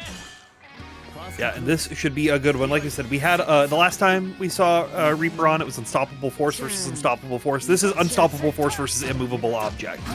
And so it's going to be very interesting to see how Reaper finds an opportunity to open up BigBlack. Yeah, I think when I think about BigBlack as a player, I think structured defense is one of the things I want to mention the most because he really thinks about what the opponent offers and makes great concessions. And I think that's a thing that a lot of people don't want to do. They want to be 100% right, where BigBlack understands that he doesn't need to be 100% right, he just needs to not be wrong enough. And that does so well for him. Yeah, but right now, Reaper is looking like they are fully in control of the early stages of this matchup. And you see him like, you know, he got basically trounced for 50 seconds straight, and still BigBlack with the confidence to down back in these moments because he knows just one moment for this Byakuya could be a round end. Let's see. Great delay with the 2C right there. Yeah, I'm going to be able to close it out. Good confidence from Reaper because you could think the opposite, right? I don't want to give BigBlack one opportunity. I have to go in now. But there was a good amount of patience from Reaper as well to close it. Sometimes you have to make the decision that's play to win right there, and Reaper is someone who's very good at trying to make those decisions when they matter the most. Yeah, finally getting some offense going though. BigBlack gonna get the net super. Only 2 webs though. Yeah. Doesn't get the full setup, but still has the corner positioning. Yeah, Vios doesn't want to have to hold any of the assault shenanigans that could be coming through, but a great run up 3C to catch the Reaper right there. And this is what you want to see if you're a BB fan. Yeah, especially with how long Byakuya combos take. That's that rest of the VO timer. Looks so good. And gets hit by the net on the way out. That was such a crazy 2 rounds because they both had such control of the round over like 50 whole seconds. Sorry, did Reaper 2 did Tsurugi 2C just low profile Byakuya force function? Yes, maybe. Maybe there's another interaction that happened there, but I think you're right. That's insane. Oh my goodness. All right, good 2C clears out, yeah, the web in front of nice. Ooh. Knowing that you're safe to be able to clear the air web as well at that distance, so keeps your game alive, and you find the opportunity to get a 2A. Reaper is playing this matchup oh so well. Yeah, that's some fantastic defense. You love to see it. Also using the character tools to their advantage. CS try to stabilize that weird moment after throw tech and finds the dash C. BigBlack breaking out. A great option at range. Put it up once more, triple web. What are you gonna do this time, BB? Tries to catch the 2C force function, will get connect. No crazy interactions this time, and this should be enough for BB to close this out to game number 1. Yeah, great stuff from both players there, and this is what it really looks like at the highest level, where it's so tough to wrestle momentum back from your opponent. They're using all of their offense, or using all of their resources just to keep their pressure going, and it's so hard once you make that read in neutral and find that hit, take him to the corner to try to get that offense back from them. But looked good for both players. It's one of those things you just have to be confident in your playstyle, because, you know, I mean, if you find a hit in that round 3, it could be your game win. Yeah, we'll have to see if BigBlack can give that up. Reaper, though, swapping that colors, wants to go a little Super Saiyan right here, but BigBlack is still locking them down. Oh. Once again, good patience. Oh, nice using the J2C after the chicken, or jumping into the net, mitigating that, and then finding a good offensive option afterwards. Yeah. That's a really great layer to put on, that you've shown that you're going to up back into the web. You've cleared out so many times. As soon as BB tries to catch you in the landing recovery, that you're able to anti-air them. Yeah, we'll see if that layer folds one more time later on. Tries to get the whiff punish with the pow bunker, no go, but still great positioning here. Oh. Wow, what a good 5B right there to catch out the 6C. Throw up the full stop sign, text out of the 214 as well. He's staying very patient right now, trying to just catch Reaper out when they're not expecting, but Reaper gets a great run-up throw. Double it up. Ooh, the delay for the third, but does it defensively. Throws him out of the corner. 3C no cancel, just backs away. Couldn't even CS in time with the 2-2X because you got hit by the 2-1-4C. And as Reaper putting another round into their favor, but BB doesn't let it wait at all. Immediately going to throw you back into spider jail. Yeah, good whiff punish. Gonna take advantage. Get the triple set this time, yes sir. VOs to get out. I mean, you can win cycle because of the increased grid gain. So uses that chain shift immediately, and all things said and done, you're gonna be happy to get out of the corner for versus Byakuya. Great 6C as well. Reaper just finding more opportunities to not give BB a chance to really play the game that they want to be playing right here. Tries to catch it up back, not gonna work. Does catch the 5A anti-air though. Getting used to those player habits. Type of stuff you do when your opponent's good. And you know that they can press that button because it's a great button for that exact situation. NegaReaper is able to tie up the game count 1-1. Just like that right there. You know that BB is such a respectful player on defense that they're willing to just down back even when they're at like a game loss situation, that Reaper was just like, okay, you tech the throw, I'm just going to run and do it again. Because I know it's going to hit you. You cannot react to it. You're not going to be ready for this. And Reaper tied it up 1-1. Paragon's BigBlack needs to find something to close this round into their favor.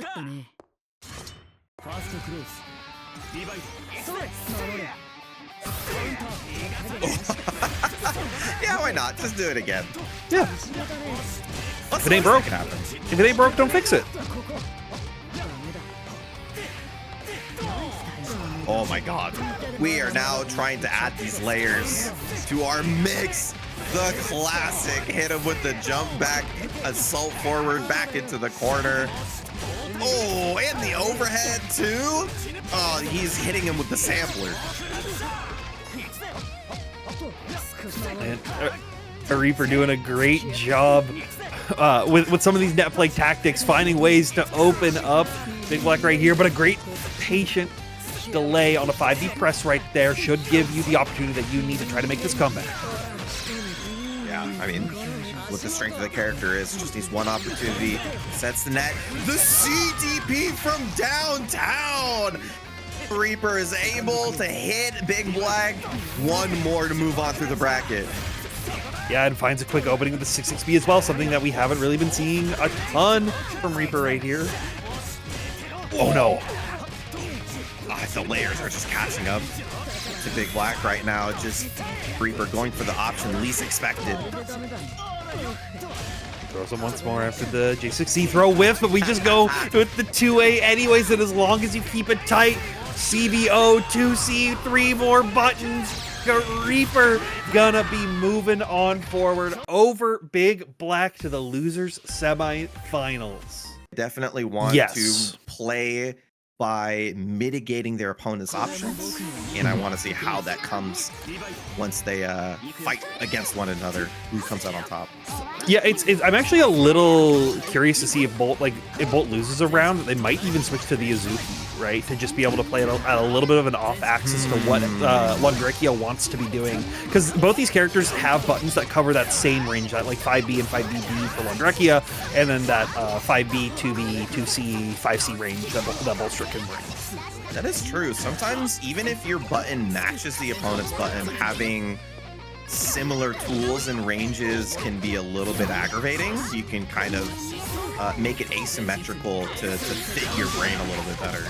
And long mid-screen buttons, I think, are like 1 frame faster than Nanase's, so it can always be a scary situation. Bolstruck, though, doesn't even worry about that, not even letting those thoughts get to their head right here as they continue to lock him down, but a great shield from Texas Hammer, shielding the dive follow-up right here, now re-sealing that corner.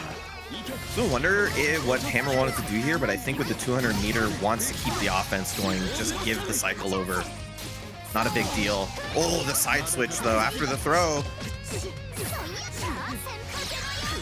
A little bit more. 2-2C comes through, tries to cross him up, but Texas Hammer ready for it, but they're not ready for the throw at the very end. Yeah, ended up costing them turning that cycle over, but Bolstruck did use it very well there, so it is definitely a part execution as well. However, a couple of throws now.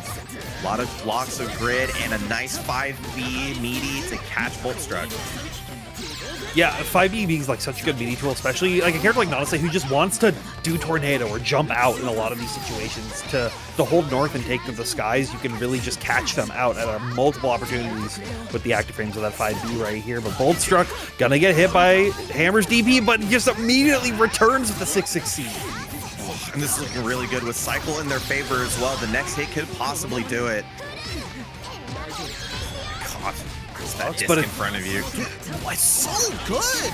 Texas Hammer's found some great button presses to get out of bad situations. It's just some amazing heads-up recognition of like the exact situations that you need to be pressing in and shielding at the appropriate times for it. Love to see some good defense in this game. Gonna use that super to get some plus frames, slight walk up, trying to bait some offense, but doesn't get anything. Boltstruck gets DP'd out of their pressure and gets thrown into the corner. Wait a minute, now this is Hammer's opportunity. Keep it up, lock him down. Great Abare from Bolstruck right there, knowing that they weren't going to be into any real Oki right there with how that combo was being routed right there. So able to get some damage on board to try to even it up and steal the corner. Yeah, just kind of setting that disc there. It controls the space in front of them. Once again, a big DP for Texas Hammer. Once again, the 5BB opening up Boltstruck on wake up. Just once again, as you mentioned, Tabby, using a nice active button to cover that wake up and closing it out the first game. Yeah. So wonderful stuff from the Texas Hammer. But like you were saying, it's 3 out of 5. We're in winners finals. We got a long set to play right here. Yeah, absolutely. And these moments like that where you got hit multiple times on wake up with 5BB, it's kind of obvious when you think about it in your head, but these adjustments are definitely going to be layered going onto our longer set. Sets down the flower right now, has to hold it. Great shimmy with the backdash on the throw bait right there. Forcing Bolt to get opened up, but the combo getting scaled a little bit with that starter right there, so not able to find the routing you want, which gives Boltstruck the corner, and now a big counter hit. And kind of used that CS at the wrong time. The tornado was right in front of their face, so it was like basically IW as a punish and nothing else. So, I mean, you didn't really want to do that. Yeah. Nice adjustment on the combo, by the way, and Boltstruck gonna find a big hit. Oh, great delay with 2A right there. And this is the big thing with Boltstruck. Like, if you're able to just let them keep their game plan going and find these hits over and over again, it can be pretty good, but they weren't ready for that pickup, so they tried to go for 2-2B, but we'll just use it as a reset opportunity for Boltstruck. This character gets some like Marvel style mix sometimes, and it's so cool. But Boltstruck doesn't even go for it all that often, right? It's just the moments where he feels like he really needs to break out something silly to make it happen. And Texas Hammer showing that great defense to really bait it out. Great 2A press right there, though, from Hammer. This is just both players. Just I feel like they're just trading back like 2A Abare on their opponent's pressure sequences again and again and again. Yeah, it's literally like delay 2A Abare or just meaty pressure over and over again, and both players are catching each other. Runs into the EX Fireball and trying to double their lead here. It really feels like I'm watching like early UNI2 again, because that's just how everybody played back then. Like sometimes you have to go back to the basics. You can't use all these fancy tools that you have on deck. You just have to open people up with Uni fundamentals. Flower set right here. Great delay with the overhead right there, catching Bolt. Yeah, maybe expected an empty load there, but nonetheless, Bolt in a tough situation right now. Yeah, and you can see right there, not afraid to use that guard thrust to finally give themselves some breathing room. Yeah, now both players just playing very patient, was trying to use Sword Card to potentially catch through a 2-3-6C, but Hammer just does a good job of staying away from the C disc. Does allow Bolt to DP out of their own record pressure with the CS, but it does not matter as long as you keep your tight pressure during these scramble situations. Gonna need one more though. Does have the IW as a full screen snipe. That isn't a way to close out the game for the Texas Hammer. Fail off, nice. Texical throw. Tries to snipe with the disc, but finds the overhead. Yeah, finds a good knockdown as well. Hammer, though, does still have 200 meter on deck, so they can do a lot to close this out. Eventually later on has the cycle as well. Ice Rain, you're not going to get air unblockable because you're too far away, so we'll just do it again. That's a lot of meter spent for not the opportunity to close it out. And that could come back to bite them, but no. Texas Hammer uses that opportunity to close the gap and close out the game. Yeah, great stuff from the Texas Hammer so far in our winner's final set. Usually, like when I feel like when Bolt gets to this point in the tournament, they're like pretty confident. They know they kind of know what they need to do to fully close it out. But it's just some of these situations. I feel like Texas is always just saying, "I'm going to be one step ahead of you, and I'm going to be pressing exactly when I need to not give you that chance to start to feel comfortable."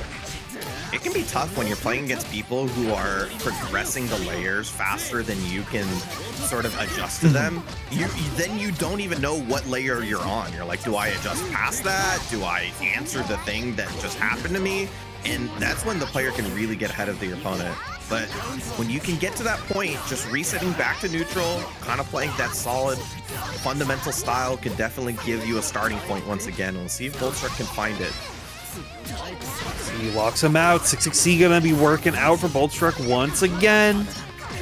It's been starting to work out more and more the longer the set is going. Just catching Texas. Now be ready for some of these quicker overheads. Great force function as soon as you see them take to the skies. And then the 5BB starter with 200 meter on deck. This is a great opportunity to set yourself up for one more game.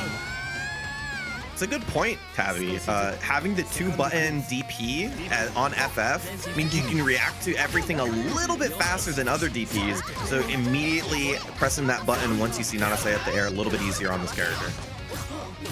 Yeah, as well as like for all the Nanase float stuff, she does a very obvious like up out of it, so you don't have to worry about. You can just like wait for that and then not have to worry about getting blown up by your DP getting thrown. Uses the rest of the veil off, takes plus frames with the fireball, trying to find that opportunity, but even through the life lead, Texas Hammer is so resolute with his defense. Great shields from Bolt to guarantee themselves the cycle as soon as you saw the Rekka come through from Londrekia. Great force function on this 6-6C once again. I think they're recognizing more and more that that's going to be a pivotal part of their game plan. They thought the 2-3-6C would blow up the fireballs that comes through, but Bolt dashed too far. But that doesn't even get to them. Like you were saying, staying resolute and staying calm as all this damage is adding up. We do have cycle though for this wake up situation. Yeah, see him in the air, veil off. Let's just get out of the corner first. And we do have the rest of the VO for a possible reset plus frame situation. Does get cycle because of the VO, increased grid gain as well. Finds the hit with the disc. This is big. Yeah, you saw Hammer just start to backdash off because you thought with how they were committing to CS that they wouldn't have the opportunity to go for the 2-2C, but the CS giving it just a little bit more time to catch him out right there. Some great recognition from Boltstruck, but Hammer just immediately turning in response to be like, nah, I want the win right here. I want that 3-0. I don't want to have to worry about it anymore. Doesn't spend the meter despite being nearly at 200. Maybe the confidence for Hammer there. Doesn't get the full combo after the Rising JC, but still has that 200 meter, and Boltstruck is a little behind on the resources. Yeah, had to use a lot of it to close out that last round. So potentially could be seeing it. C gonna find the hit, but not the full combo that you were looking for. Great delays right there. Bolt not pressing into it either. The dash block into the 4C, but finds the hit afterwards. 200 meter with CBO on deck. Is this possible for a closeout? Oh, this is going to scale a lot towards the end, but with the Smart Sphere Ender to reset the scaling into CBO, I believe this is not enough! What? There is no yellow on that health bar. Anything will do it, but they have to close it out. Oh my god, it finds the throw at the very end. 3-0 for a really strong showing on that winners finals. Live after the IW, but lo and behold, that is what happened there. Hammer still taking that set 3-0, and the winner of this match will be fighting Boltstruck to potentially get into that spot for grand finals as we get to our loser semis, our last 2 out of 3 match of the day, Riojin versus Reaper. Mentioned did switch to that hide versus nil after going down 1 game, but starts off with the Linne. Might see the repeat of that, but still trying to make this character work out to start, but the Reaper is starting off strong. Yeah, I'm curious to see, like, because there's, I think, like, on paper it's pretty good, because some of just the Linne shenanigans can deal with the Tsurugi shenanigans, but Reaper's a player that doesn't even let you think about that. He will not let you shenan again. He will only let you, like, think, like, try to start it. You maybe get 1 shenan, but yeah, shenanigans? You'll never shenan again. Yeah. You're asking for a little too much there. Dragon Fang for the ender, gets a good knockdown. You said you tried to shenan again and meant a CDP for it. Yeah, you tried to do the nasty shenanigan of meaty, and I was like, no, I'm going to CDP out of it. But you mentioned, you know, Linne does have some good tools for this match, and 2C obviously really good because not only controls that forward space, but as a forward moving or a good strong low, being able to deal with armor really well as well. Yep. As well as, like, just a lot of the Tsurugi pressure that when it gets to the skies, you can attempt a reaction force function with it to catch him out in a lot of situations. But we'll see if Ryojin's ready for that kind of muscle memory, because sometimes it can be a little, you know, cautious if you're swapping between these characters. Though DP comes out, Celestial in Ryojin's favor. Do you have the damage to match it up? Character getting to do 4.2 before the super comes around. Woof! That was huge damage. I'm going to be able to CS to get all that meter back. Gets the throw, transfer stay. Oh no, the hit actually gets Reaper the cycle. That opportunity for them to turn it back around. Yeah, with Reaper moving forward on the screen ever so slightly with the J2C, it was just enough, but Ryojin showed that they had just enough damage right at the very end. Just VL. I don't care what you're doing up there. You're gonna get hit by this one. Yeah, and you already see, like, Ryojin doing these really patient dash blocks, was able to catch out Reaper's crouch shield. Gets themselves a grid break, able to lock themselves in the cycle as well at this post VO situation, but the 6-6C connecting. I get the CS, but, like, it really sucks to use it without getting any meter back from it. And you're at a real big deficit here. Guess it doesn't matter if you find a hit. Just be right. Problem solved. Yeah, just be right. And that's what Ryojin be doing right here as they end at 6-7 to be able to take the first round. Sorry, I saw it. I couldn't help myself. That's fair. That's fine. I'll let you have one. We gotta keep the Zoomers interested. Yes, we have to keep the Zoomers interested, as there's only a couple Zoomers left on deck in this tournament. Yeah. You replace the background with, like, Subway Surfer. Yeah, add the Family Guy clips at the top left corner. Yeah. Nice throw attack. Oh no! The response to the CS, very well done, your Reaper, saying you're gonna have to use something actually invincible to blow this up. Check out once again. Cycle does go over to Ryojin's favor in that situation, so we use the free plus on block super to close that gap distance, and Reaper just loves to immediately retake to the skies to just try to mix people up and keep them on their toes. ADP to respond to it. Yo, the wake up Iwex? I mean, actually, to be fair, Ryojin's been really good at recognizing when Reaper's been in the air. Been doing it with the VOs before. This is not too much different, to be honest. Yeah, it's just it can sometimes be a very risky option because it's gonna eat all your meters, it's gonna eat a lot of time on that clock. Ryojin though still able to keep it safe, but like Force Function does the same job as Iwex in a lot of those times. So it's always a little scary, but just be right. Just be right. How could I forget? Who cares? Resource, meter gain, using your resources properly, playing for cycle, none of that matters. Just be right. See? Just be right. Safe jump to the VO attempt from NegaReaper and continue to assert your dominance in this matchup. I mean, we haven't even had the opportunity to start running that 5C mix, and it finally comes around. You're not prepared for it. Yeah, we saw it like once in the second round, but Reaper was ready for it. Then Ryojin just immediately going back for it again. You're already now seeing more delays on it, more rebeats. Try to catch him out. Oh no, the chain shift. Try to see where Reaper was going, but still got caught afterwards. Like 2B, but just VOs of their own this time. Staggering out, trying to catch Reaper shielding. It's not gonna come out just yet. Throw number one. You need one more throw to be able to close it out. Oh yeah, and the closeout.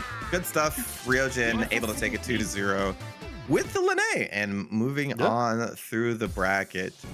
This character just has good tools and you have to make it work kind of character, right? Like having a bunch of moves that are slightly negative, playing on opponent's tendencies, that's what Linne is all about.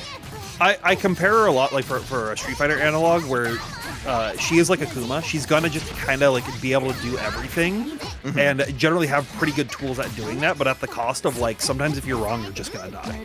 Oh yeah, definitely kind of a pixie character to some degree, but just has really good tools to match that. Gonna be able, and we've seen this by the way, a lot of people, you know, kind of tend to save for 200 meter before they start going for that Kuga ender, but we've seen Ryojin constantly go for it, wants that Dragon Fang knockdown. Yeah, it's such a good hard knockdown that you're able to get, and it just adds a ton of free damage to the end of these combos. And you already see like Ryojin building that meter back up, and once he's fully unlocked that just be right option in a given game, that like didn't even need to spend it at the very end to close this out. Oh, yo, what a response. I mean, it has been going to that veil off so often. This time it doesn't fully work out, but it's been a tool that's been really good for Ryojin. Yeah, ooh, tried to DP out, thinking that Bolt was going to get a little aggressive, but you saw them out the patience. Dash walking before going in for that meteor right here, so Bolt going to get a big DP punish and a bunch of free damage, potentially set up more Oki and catch the green shield with a grid break. Yeah, I saw the green shield, really nice from Boltstruck. Also, really just recognizing the layering that Ryojin's been doing. I mean, went for the veil off defensively, then went for the BDP defensively, then the shield defensively, and Boltstruck read all of them. Great recognition from Bolstruck, knowing exactly when they need the press and how to press out of these situations. Early Kuga to catch the sword card that had been coming out a couple times at the round start. C drill not going to keep you safe this time though, Bolstruck, as Ryojin was spaced just outside of it. Unfortunately dropped the combo, but thankfully it turns into a plus frame mix-up. So? There you go. Yeah. I really like that, the little bit of patience, because Ryojin's been doing everything on immediate wake-up. And with Bolt being able to watch the stream, be able to like look at Ryojin's habits, how they're playing through these games, like you were saying, they are very reliant on that VO, I think, in a lot of these situations. So Bolt now just playing around it and not giving them that kind of opportunity. and still playing on that immediate timing, pressing that 2C right as they get out of block stun and catching Boltstruck walking backwards. Puts them in a good position here, especially with the cycle. Sees the red miss. CDP doesn't fully connect and it doesn't kill. Yeah, missing that second hit right there caused them to not be able to take the round right there. It allowed Bolstruck to get out, clips him with the fireball. Good tech on the throw though, so you're not going to get hit by the next one. And now riojin has to play a little bit more patient. They can't get opened up with the 6-6C. CS should be enough for Boltstruck to take the first game. What a time not to respond with something. I feel like his reactions to run-ups and air options have been so good, but just, I think maybe got caught looking at the full run-up from Boltstruck and got caught with one of the more delayed options in the game. So yeah, good stuff. Excellent stuff from Boltstruck to be able to like not panic in those last moments. But I think we're seeing riojin think. We're seeing him wait. It is a longer set. So maybe go back to the character select. Yeah. Yeah, there we go. I was curious because it's like I don't think that the late and the Linne can't do it. It looked good, but do you have that birth versus Boltstruck? Do you have that time? Yes. To develop it. I don't know if you do, and I don't think riojin felt like he did either. No, so I think at that point, going back to the comfort pick is going to be, generally pretty safer. But we saw you do that with Linne, and you're still doing it with the hide. That's going to still get you air unblockable with the 6-6C. There is a nice thing for this for Boltstruck, right? Despite him going back to his main, arguably, well, not arguably, his stronger character, you're more comfortable. You've seen this before. Yeah. You'll have a game plan for this, and it's already looking pretty good. Yeah, like we were talking about before, you've thought of these situations 1,000 times. You've seen them 1,000 times. You know what you need to do. Just like you saw that green shield coming through, knowing that you weren't going to get blown up for going for the B follow-up after that fireball. And now riojin looking like they're able to get some big combos on deck. Yeah, going to get cycle to turn over in their favor. See Tatsu to close it out as well. Gets this great knockdown situation. Yeah, and there you go, utilizing the 2-2B to catch any kind of forward movement from Boltstruck and clear the projectile out, keeps yourself safe multiple different ways, trying to charge to keep the cycle into their favor, but getting hit right at the very end made them lose it, so Boltstruck able to CS. You traded and hit 2FF? Sometimes you just have to do it to him. Just be right. Just be right. He traded with a ranged button, like 5C or something. And he's like, oh, okay, 2FF afterwards. That's the...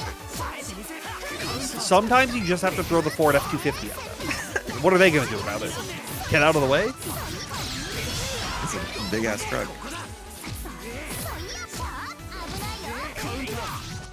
Nice. Good response there with the ADP. I mean, delayed all of the options and still found the right one.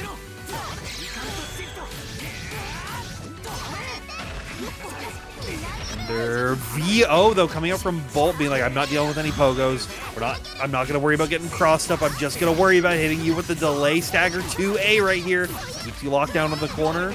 Bolt immediately backing out. Will be losing the cycle for this, and riojin able to steal the corner. Yeah, a little walk under there from the dive. Good presence of awareness from riojin. The classic. Yeah, and then gets the run-up throw. This should be it with... Oh, no, not quite. Doesn't even use it. I mean, at least take the damage. I think they thought they had one more bounce, but hitting the wall at the very end, I think ate it so that they couldn't IW. Oh, that sucks. Yeah, just like it's doing the mid-screen routes in the corner that you just don't expect to be able to get blown up like that. But it happens to the best of us right here. And Boltstruck, in two situations, riojin having the win, missing it due to an unfortunate opportunity, and Boltstruck stealing it right at the very end.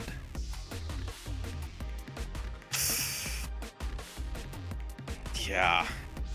I mean, couple up the Boltstruck, though. Just looking really good. Yep. Switch back to the Linne, huh? I mean, fairness, we didn't think it was a problem in the first place. No. It was just like an unfortunate situation that, like you said, happened twice in a row now. So maybe you can change fate by bringing it back and, you know, get Boltstruck's mental shaken up a little bit by constantly swapping between characters. Yeah, maybe going back to this after playing that with Hyde, it's like, this just feels better for one reason or another.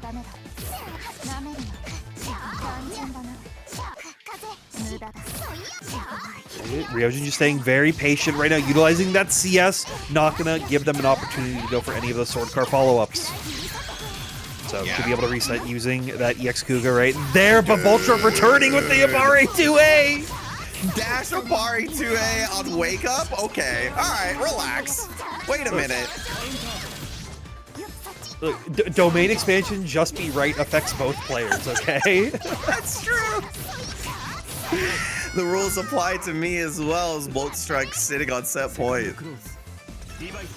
Alright.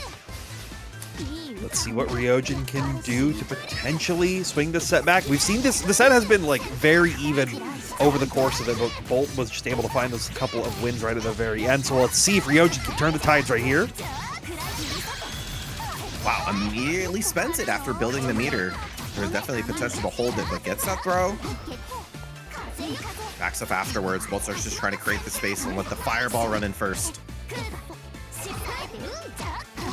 Now Riojin trying to utilize those Kugas to stop any of the more aggressive fireball attempts that we've been seeing from Boltstruck. Getting rewarded with the patience right here, just dash walking their way through to get a good knockdown. See Tornado Ender. Just going for a dive. CS, just keep him locked down. Finds the 2A. Does have meter behind this one, so we can get good Oki off of this and possibly a closeout. Yep, but Boltstruck just ripping that DP right here, knowing that they weren't going to go for any crazy Oki as they haven't really been showing it too much. And now the patience connected right there, but it was not enough to find the full confirm. C-Disc going to try to mix you up, but Riojin blocking it out. Wow, doesn't let another one rip because he wants the cycle first and then gets the tornado to hit afterwards. Boltstruck able to take it 3-0. Texas Hammer sitting on the winner's side versus Boltstruck, trying to get their run back on the losers, but we saw this go 3-0 in Hammer's favor the last time. Yeah, and I think as it went along though, I felt like game 1 in winners finals was fairly close, fairly back and forth. And then as it went along, it felt like Hammer was just pulling away a little bit more and more as we were going along. So that could be the difference. You do have a longer route, but it could mean something new going into this grand final set. Yeah, and Bolt now has momentum, sort of under their sails, right? Being able to come off that win from the losers finals and not have a little bit of delay. Like what happens in the winners finals can really change a lot of things. But you're already seeing Hammer has Celestial, and you just got hit, so you're going to be taking a lot right now for the cost of basically 100 meters. Yeah, also this character just operates with meter so well. Good Oki setups, reset plus frames, all of that stuff works out so well. But what works out even better is just pressing a button at the right time and getting out of all of that. Yeah, but that was the wrong time to press a button right there. Hammer getting clipped by the increased B fireball right here. Gives Bolstruck enough time to take a round into their favor. And you're almost happy spending that IW, not just because you kill, but Texas Hammer was sitting on that 200 for so long. It's not like it's going to be any different of a situation later on. That was one thing I was going to be curious to see how Bolstruck responds, because Hammer is one that really will only spend the meter if they're going to get good Oki or if they can find ways to kill. Because the times that we've seen them not go for that, where we saw Ice Rains or some 60s and mid-screen, that was more just to restabilize situations that didn't go in their favor. There's two types of uni players when they spend meter. There's the type that kind of use it to get better Oki every single time, and there's the ones that want to stock it for the potential utility later on, right? Yes. And I feel like Hammer's the latter on this too. Yeah, as you're seeing it right there, finding the opportunity to up back Ice Rain. Catches Bolt in the mid-screen as you're once again seeing that life deficit going in Bolstruck's favor, and Hammer wants to quickly tie it back up. 2020 damage coming through, but the CDP is enough for Boltstruck to take game number 1. Kind of CDP you do when you have the confidence to represent that option so early on. especially coming from that 3-0 from winners finals, but coming from that 3-0 from losers finals, just kind of responding really nicely there and taking the first step forward. See if Bolstruck is able to repeat that, but since we are in a grand finals, Bolt does have a bit of an uphill battle. We'll need to win 6 games in total to take this tournament. Hammer only needs 3.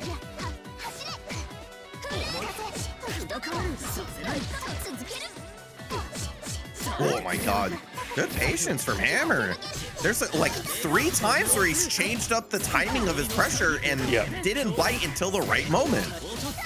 And it's very reminiscent of like the first set that we saw against them, where they're both just like, I'm gonna wait for the perfect opportunity to find the two-way press that I need to really take this forward. And Hammer's gonna get a lot of mileage off this celestial grid break and throw right here. It doesn't matter. I think even Bolstruck knew, yeah, just get me out of here. I don't want to deal. That's the scariest situation in the game. Whenever I see like a 2.3k throw, I'm like, oh, heart sinks. This game is so built around how much damage a throw does that when you start weighting that against you, it's like, it changes everything. There was no ice flower even on there to add that extra damage. The good old 4K throw. Yeah. Oh, got caught by the late JA trying to mix them up, but Hammer staying patient, and once they saw them delay in the air a little bit more, heard that audio cue, found the force function to knock them down. Yeah, great reaction to that. I think Bolt will take that trade, reset back into neutral, does have a minor life lead to work with here. Tries to find the snipe with the C fireball, but turns it into pressure. You have to come up close. Good shields right there. On the 4CC, able to keep yourself safe and find a great punish like this. What a bait on the DP. The type of bait you need to do against good players. And Bolts does a great option there. Takes that round. Not wanting to assert dominance too much, knowing that Bolt's been pretty aggressive on some of their wake-up options, so staying a little bit safe, but that allowed Bolt to quickly capitalize and steal this corner and their turn back after the 260 round start right here. Hammer trying to jump out, but Bolt was almost safe. 5BB, though, will do it for Texas Hammer. Yeah, gotta worry about this wake up though. Does have cycle behind it, trying to mitigate it as much as possible. Does find an opportunity to CS and get out of that. Runs away, doesn't want to have to hold. See this pressure right here. Yeah, just delay the DP a little bit, knowing that was a two-way that's not going to catch you out. Big grid break right here, but you can't find the full pickup. 2D60 will get rid of that fireball, though, into your favor. Try to mix them up. What are you going to do? Backs away from it. Doesn't get the confirm off the fireball, but does get into the situation out of the grid break, and the 5BB getting the throw whiff and ties it up 1-1. We go. Hammer on deck, shutting down Boltstruck's 4-game win streak at that point. So always good to try to put the brakes on your opponent when they're feeling that hot streak really come through. Yeah, definitely a big deal to start slowing them down just a little bit, especially in that situation specifically. You go 5 straight. Or start running away with it in general, not just, taking that first set, but might take the whole thing afterwards from the momentum. But Texas Hammer mitigates that just a little bit and is starting off this game 3 well. But Boltstruck doesn't let that kind of loss get to them, right? They're still able to, I have to respect Hammer. I can't just be going, balls to the wall crazy. We have to allow the opportunity for victory to fall into my hands right here, and that 2C will be a good start trying to catch Texas Hammer walking back. Goes for the dash B ender. Once again, good DP. Confirm, very nice. Texas Hammer's been really good with that up until, unfortunately, dropping it, but has been pretty good on those posts. Oh no, plays the veil off. Yeah, but a great recognition to see that the disc hit later than the 6-6B right there. So they were actually 0 in that situation, and Bolt can't get too crazy of Oki, but there's so much happening. It's just super good awareness from Texas Hammer to be able to capitalize and take that round. does have the meter behind this round too, so Boltstruck's gonna have to find an opportunity to build resources first. Cool. Both players just skated right past. Yeah, one on the ground, one on the skies, but Hammer walk them down a little bit more right here. Should see some meters spent to get some scary Oki right here. Yeah, gets this great setup. Tries to mitigate a little bit with CS, but still in the corner. Yeah, you can't invuln through the entirety of Ice Rain right there. So Hammer finding a good pickup, and once again, just a big grip of damage adding up over the course of this game. Oh my god. Still got the throw tech afterwards. No cancel. I mean, Bolt's been a little greedy on some of these no cancels. Yeah. Good run up throw. Didn't find the one on the green shell they were looking for, but they will find just the meaty 5A, catching Bolt, trying to do anything that they can to escape that corner. And Texas Hammer is now up 2-1 and looking reminiscent of their winners finals mentality.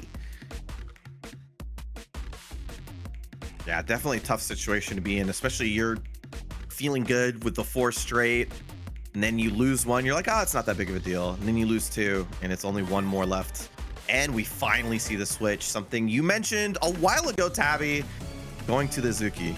Yeah, I was curious if this would ever get brought up, because like I feel like Bolt was just only playing Uzuki for months, and then just switched back to Nanase like a couple weeks ago.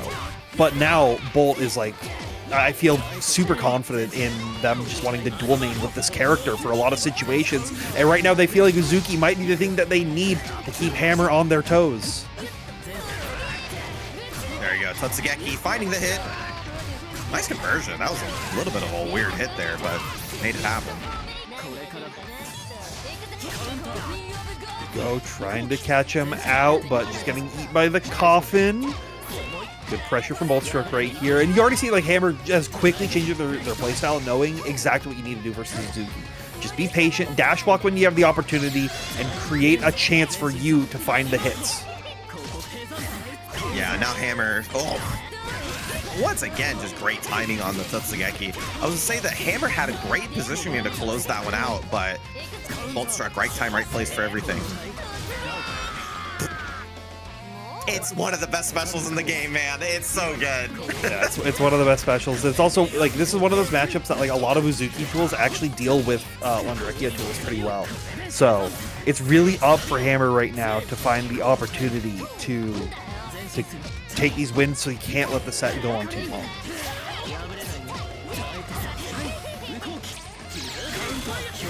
Nice.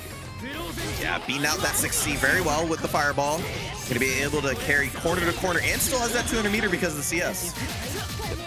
Up in the corner as well with the C flower set on top of you, trying to shimmy ya, shimmy yay, but you will find a throw afterwards. No grid break because the green shield was a little late, but we check him with the 2A, and we'll spend the CS, do whatever we need to do to put ourselves on tournament point. That shimmy situation is actually really important going into this last one. I mean, Suzuki doesn't have the best answers to shimmies because she either has her close range or long range options. There's not a lot of middle range options. So that's where Londrekia really excels. I mean, even if we're going to see it at all, because it's time for the Hammer to start get that Oki going. Yeah, but now we're seeing the patience, and you're seeing these shimmies get brought up once again. And I know Hammer is just waiting to see that Totsugeki come out, as that is the tool that you would want to see Boltstruck be bringing out to deal with some of this mid-screen, but instead they're going for the B Totsu, that's the overhead for a cheeky reset and an opportunity to steal the corner. Gets that bomb set up finally, what you want. Gonna get the throw. Defensive throw though, out of the corner. She takes it back with the coffin. Finds the hit off of a gross mix-up. Yeah. And be able to tie it up 2-2.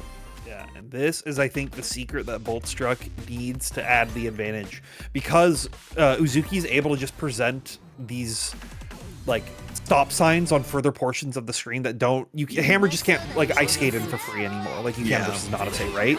So like, things like that too. See things like Pillar that it forces Hammer to play to be a little bit more pick and choose with those Rekka opportunities. But if Hammer can keep this kind of situation up, where you're able to just lock him down in the corner, get a flower set, and run some good Oki, grid break throw for 2K is a good start. Yeah, I mean, one of the biggest weaknesses of his character is really poor defensive options. But that was a wonderful way to get out of the corner. Yeah, Uzuki has poor traditional defensive options. I think the ones that she has are very, like, situationally dependent, and Hammer is getting brought into those situations against their will. But we're back into that mid-screen where Uzuki wants to be... Not, what a jump back A! Beating out the Rekkas and finding a nice hit. Once more. Good blocks, not getting blown up by these overhead coffins.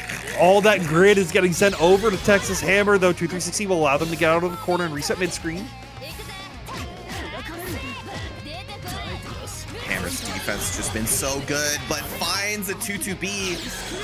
Doesn't get the full combo off of it. That could have been the closeout. But, oh no! The teleport to the coffin, dodging the 5B. And now it's going to be reset point for Boltstruck. Hitting that form of bat to go right through it and get to the other side. Boltstruck really now wants this win to be able to get this reset opportunity. And Hammer just taking the trades where they can, just trying to see if they can get any opportunity to open them up. These risky shields coming from Bolstruck, but they're really working out. Oh my god, you just keep doing it until it works. What's the worst that can happen? Gonna need one more though, but it's gonna look good. Bolt gets cycle and has the meter behind this one. Has to hold the bomb though. During all this, 6-6B's in with one more throw. Boltstruck taking the first game 3-2, bringing us to a reset match. They're playing that mid-screen really, really well. As you mentioned before, Tabby, like, Nanase and Londrekia kind of cover the same space pretty well versus one another because they have similar ranges and very similar speeds. But even just creating the asymmetry between the two it feels like Boltstruck is able to use their better range in mid-screen a little bit more efficiently than Hammer is able to use the close range pressure. Yes, 100%. And Hammer, I found an early Rekka hit, but couldn't be ready to get the confirm off of it, but they will hopefully with this one right here, getting that two-way pickup off a grid break with that extra hit stun to make it easy and clean. Zed, Uzuki has some good stop signs, but what if you just ran them? Traffic laws are a myth. They're only real if the cops catch you. Just run the stop sign. Nobody can stop you. Londrekia he's a rich white boy, okay? He can get through the legal system pretty well. Oh god. They're trying to create that space. You see Texas Hammer constantly dash blocking because he wants to get into his more effective range.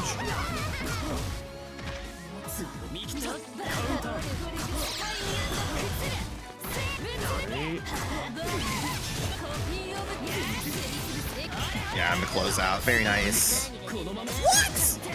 Why did the last 4 hits do no damage? It gets scaled like super weird. Oh, not again.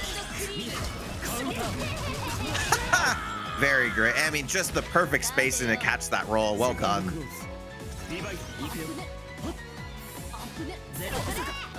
Go, yeah, catching the 2-2B as soon as you try to do any kind of forward momentum Hammer. Yeah, as you're mentioning, the stop signs, right? They come from all different angles too, which is the other tough part of playing against Akatsuki. When you get a backdash into a forward 2A, that's another thing that Bolt's been really good at, just those fading out of the space and then going back in. Yeah, you just have to hold all of this, and you know, as soon as the bunny's down, it becomes a much scarier option. Poison set to take all that grid, and Boltstruck is looking dominant with a near perfect on this game. Yeah, I mean, just Hammer's just had such difficulty navigating this mid-screen pressure. It's really the biggest issue because when Hammer does find the hit, it does look good, but God, man, like it feels like that if he doesn't find it more than like once, it's over. Yeah, I think this matchup is always like it's looking pretty rough from the Londrekia angle. So Hammer, I think, is at least taking this time to think. But what do you actually do when the Azuki is just like boxing you out the entire time? Yeah, and a lot of other matchups, right? When people box you out, there's like great opportunities to kind of send it with Rekkas or something like that. And maybe just like take your 100, just take your plus frames off of like C Fireball afterwards if it doesn't work. And that doesn't sound very good in this matchup. There's a lot of things that will hit you before you even get that opportunity. Yeah. And Hammer, like I don't know of any like big subs that they have that would be able to get past this point. So just have to see if they can create that opportunity themselves.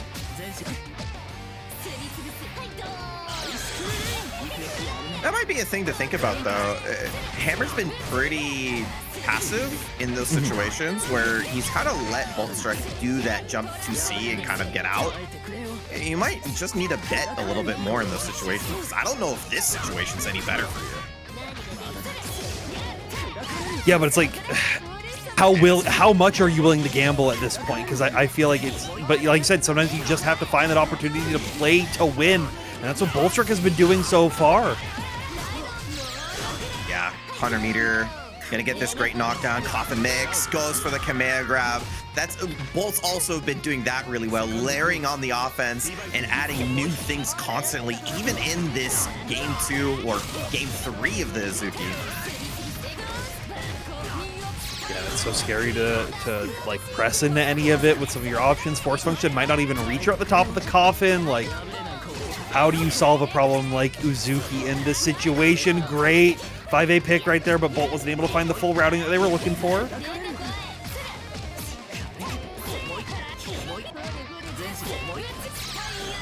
God, that 2C, or sorry, 5C is just covering that space extremely well. Backs up, lets the coffin hit them, and it's just all about control until Hammer finds a hit, but doesn't convert it into much.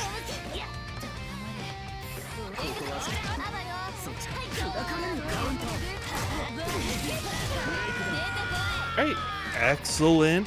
Confirmed from Bolt right there, now leading the set 2-0. I mean, I think that like you have to convert those hits and knockdowns. That's just like the big issue, right? Because you just want to be able to create that mid-range space. You want to get into your 2B, 5B range. And the best way to do it is to get a knockdown and sort of create that space yourself. But like I said before, I feel like Hammer might be a little bit too passive on his knockdowns. And I'm not saying that like you should overextend, but it might be better for you to bet. There are some situations where it's like neutral sucks so much, I'd rather 50-50 on my Oki after it doesn't work than be in neutral. I'd rather just get hit here than try to, you know, look for it in neutral. Yeah, but will Bolt even like let them get to that point is the real question. Because I feel like there's been so few times in these past couple of games that Hammer has really been able to find the hits that they're looking for. Yeah, I guess 100 meter. This is the other part too, right? Once she puts poison on you, having control of that grid gain is so tough, and that's why we see the veil off. Needs some control over that, and finds the hit from downtown. This is big. Yeah, just get some flowers set though. Catching Bolt have to be a little bit aggressive on their wake up because Azuki does need to like scramble their way out of some situations. So being able to set that flower to just catch him from trying to up back or some coffin or go force function. Potentially good for Hammer. Blocks just on the flowers they're coming through. I like that use of CS. Not much to be scared of if you have the ability to pause right when the stagger sequence is finished up. Celestial is obtained as well, so a lot of meter on deck, and we just back away, looking for an opportunity to ice rain, but Boltstruck staying patient, ended up getting clipped by the Rekka, but still couldn't finish your plate off of it, so Hammer looking for one more potential opportunity. 15 seconds left on the clock. No! What? There's no invincibility for him. The 2C hits first. The 4CC in the scramble is actually what opens up. I think that's the first one he's been hit by, too. Goodness.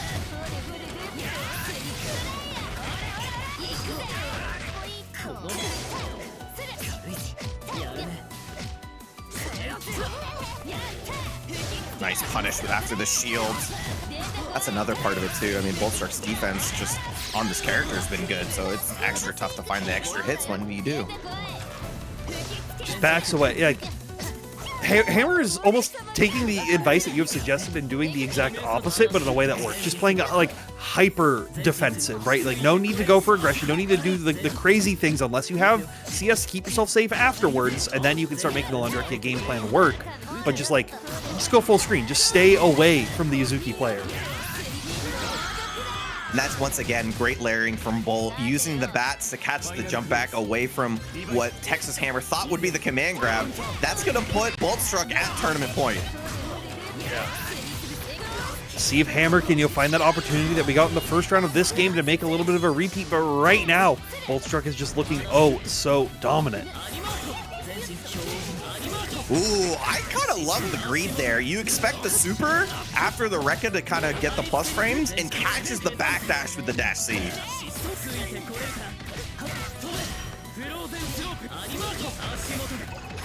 All right, sets up once more. No opportunity for flower set right here, but we will get it with the CS mid combo. This is going to add a bunch of damage right here, and having the 200 meter on deck with the IW. Hammer should be able to get 1 point on the board at least in this reset.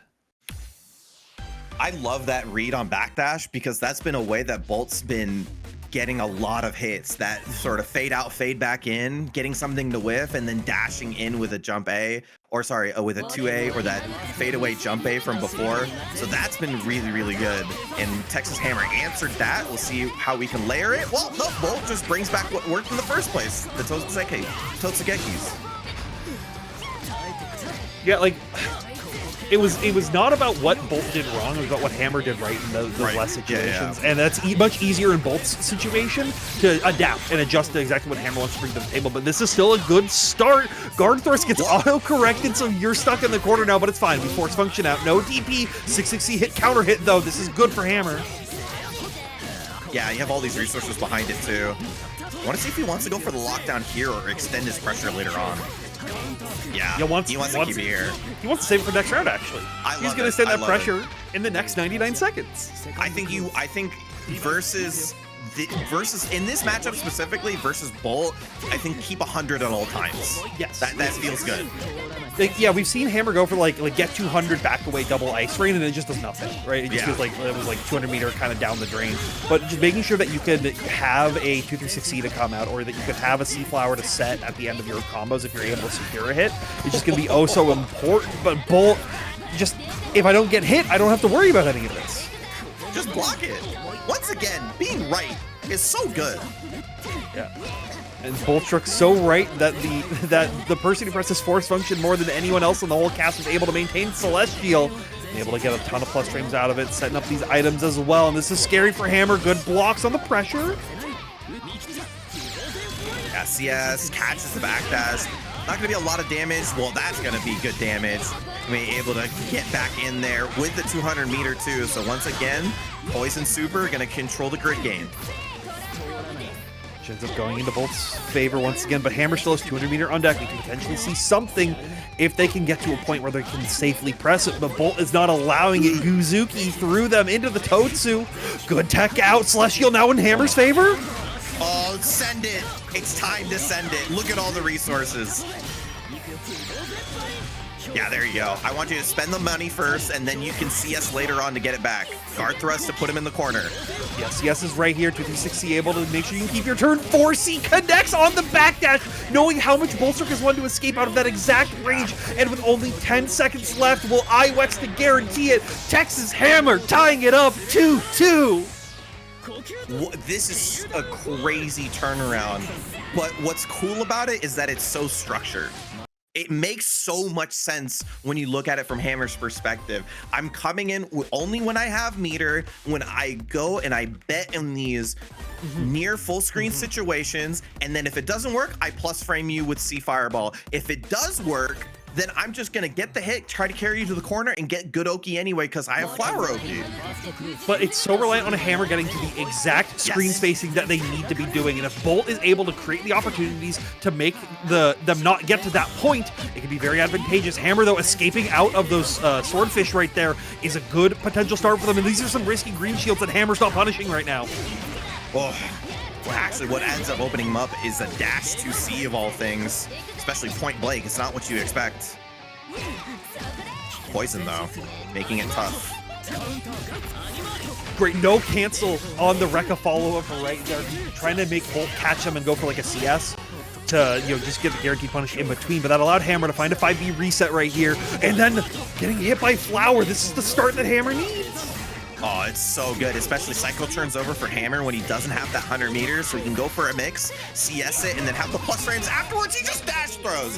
It doesn't matter. None of that Oki matters if you just be right.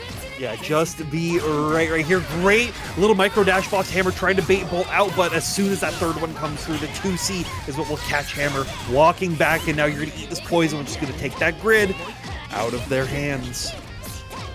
Oh, what a block. Oh, wait a minute. Oh, finds the 2B. Wait a minute. That's the closeout.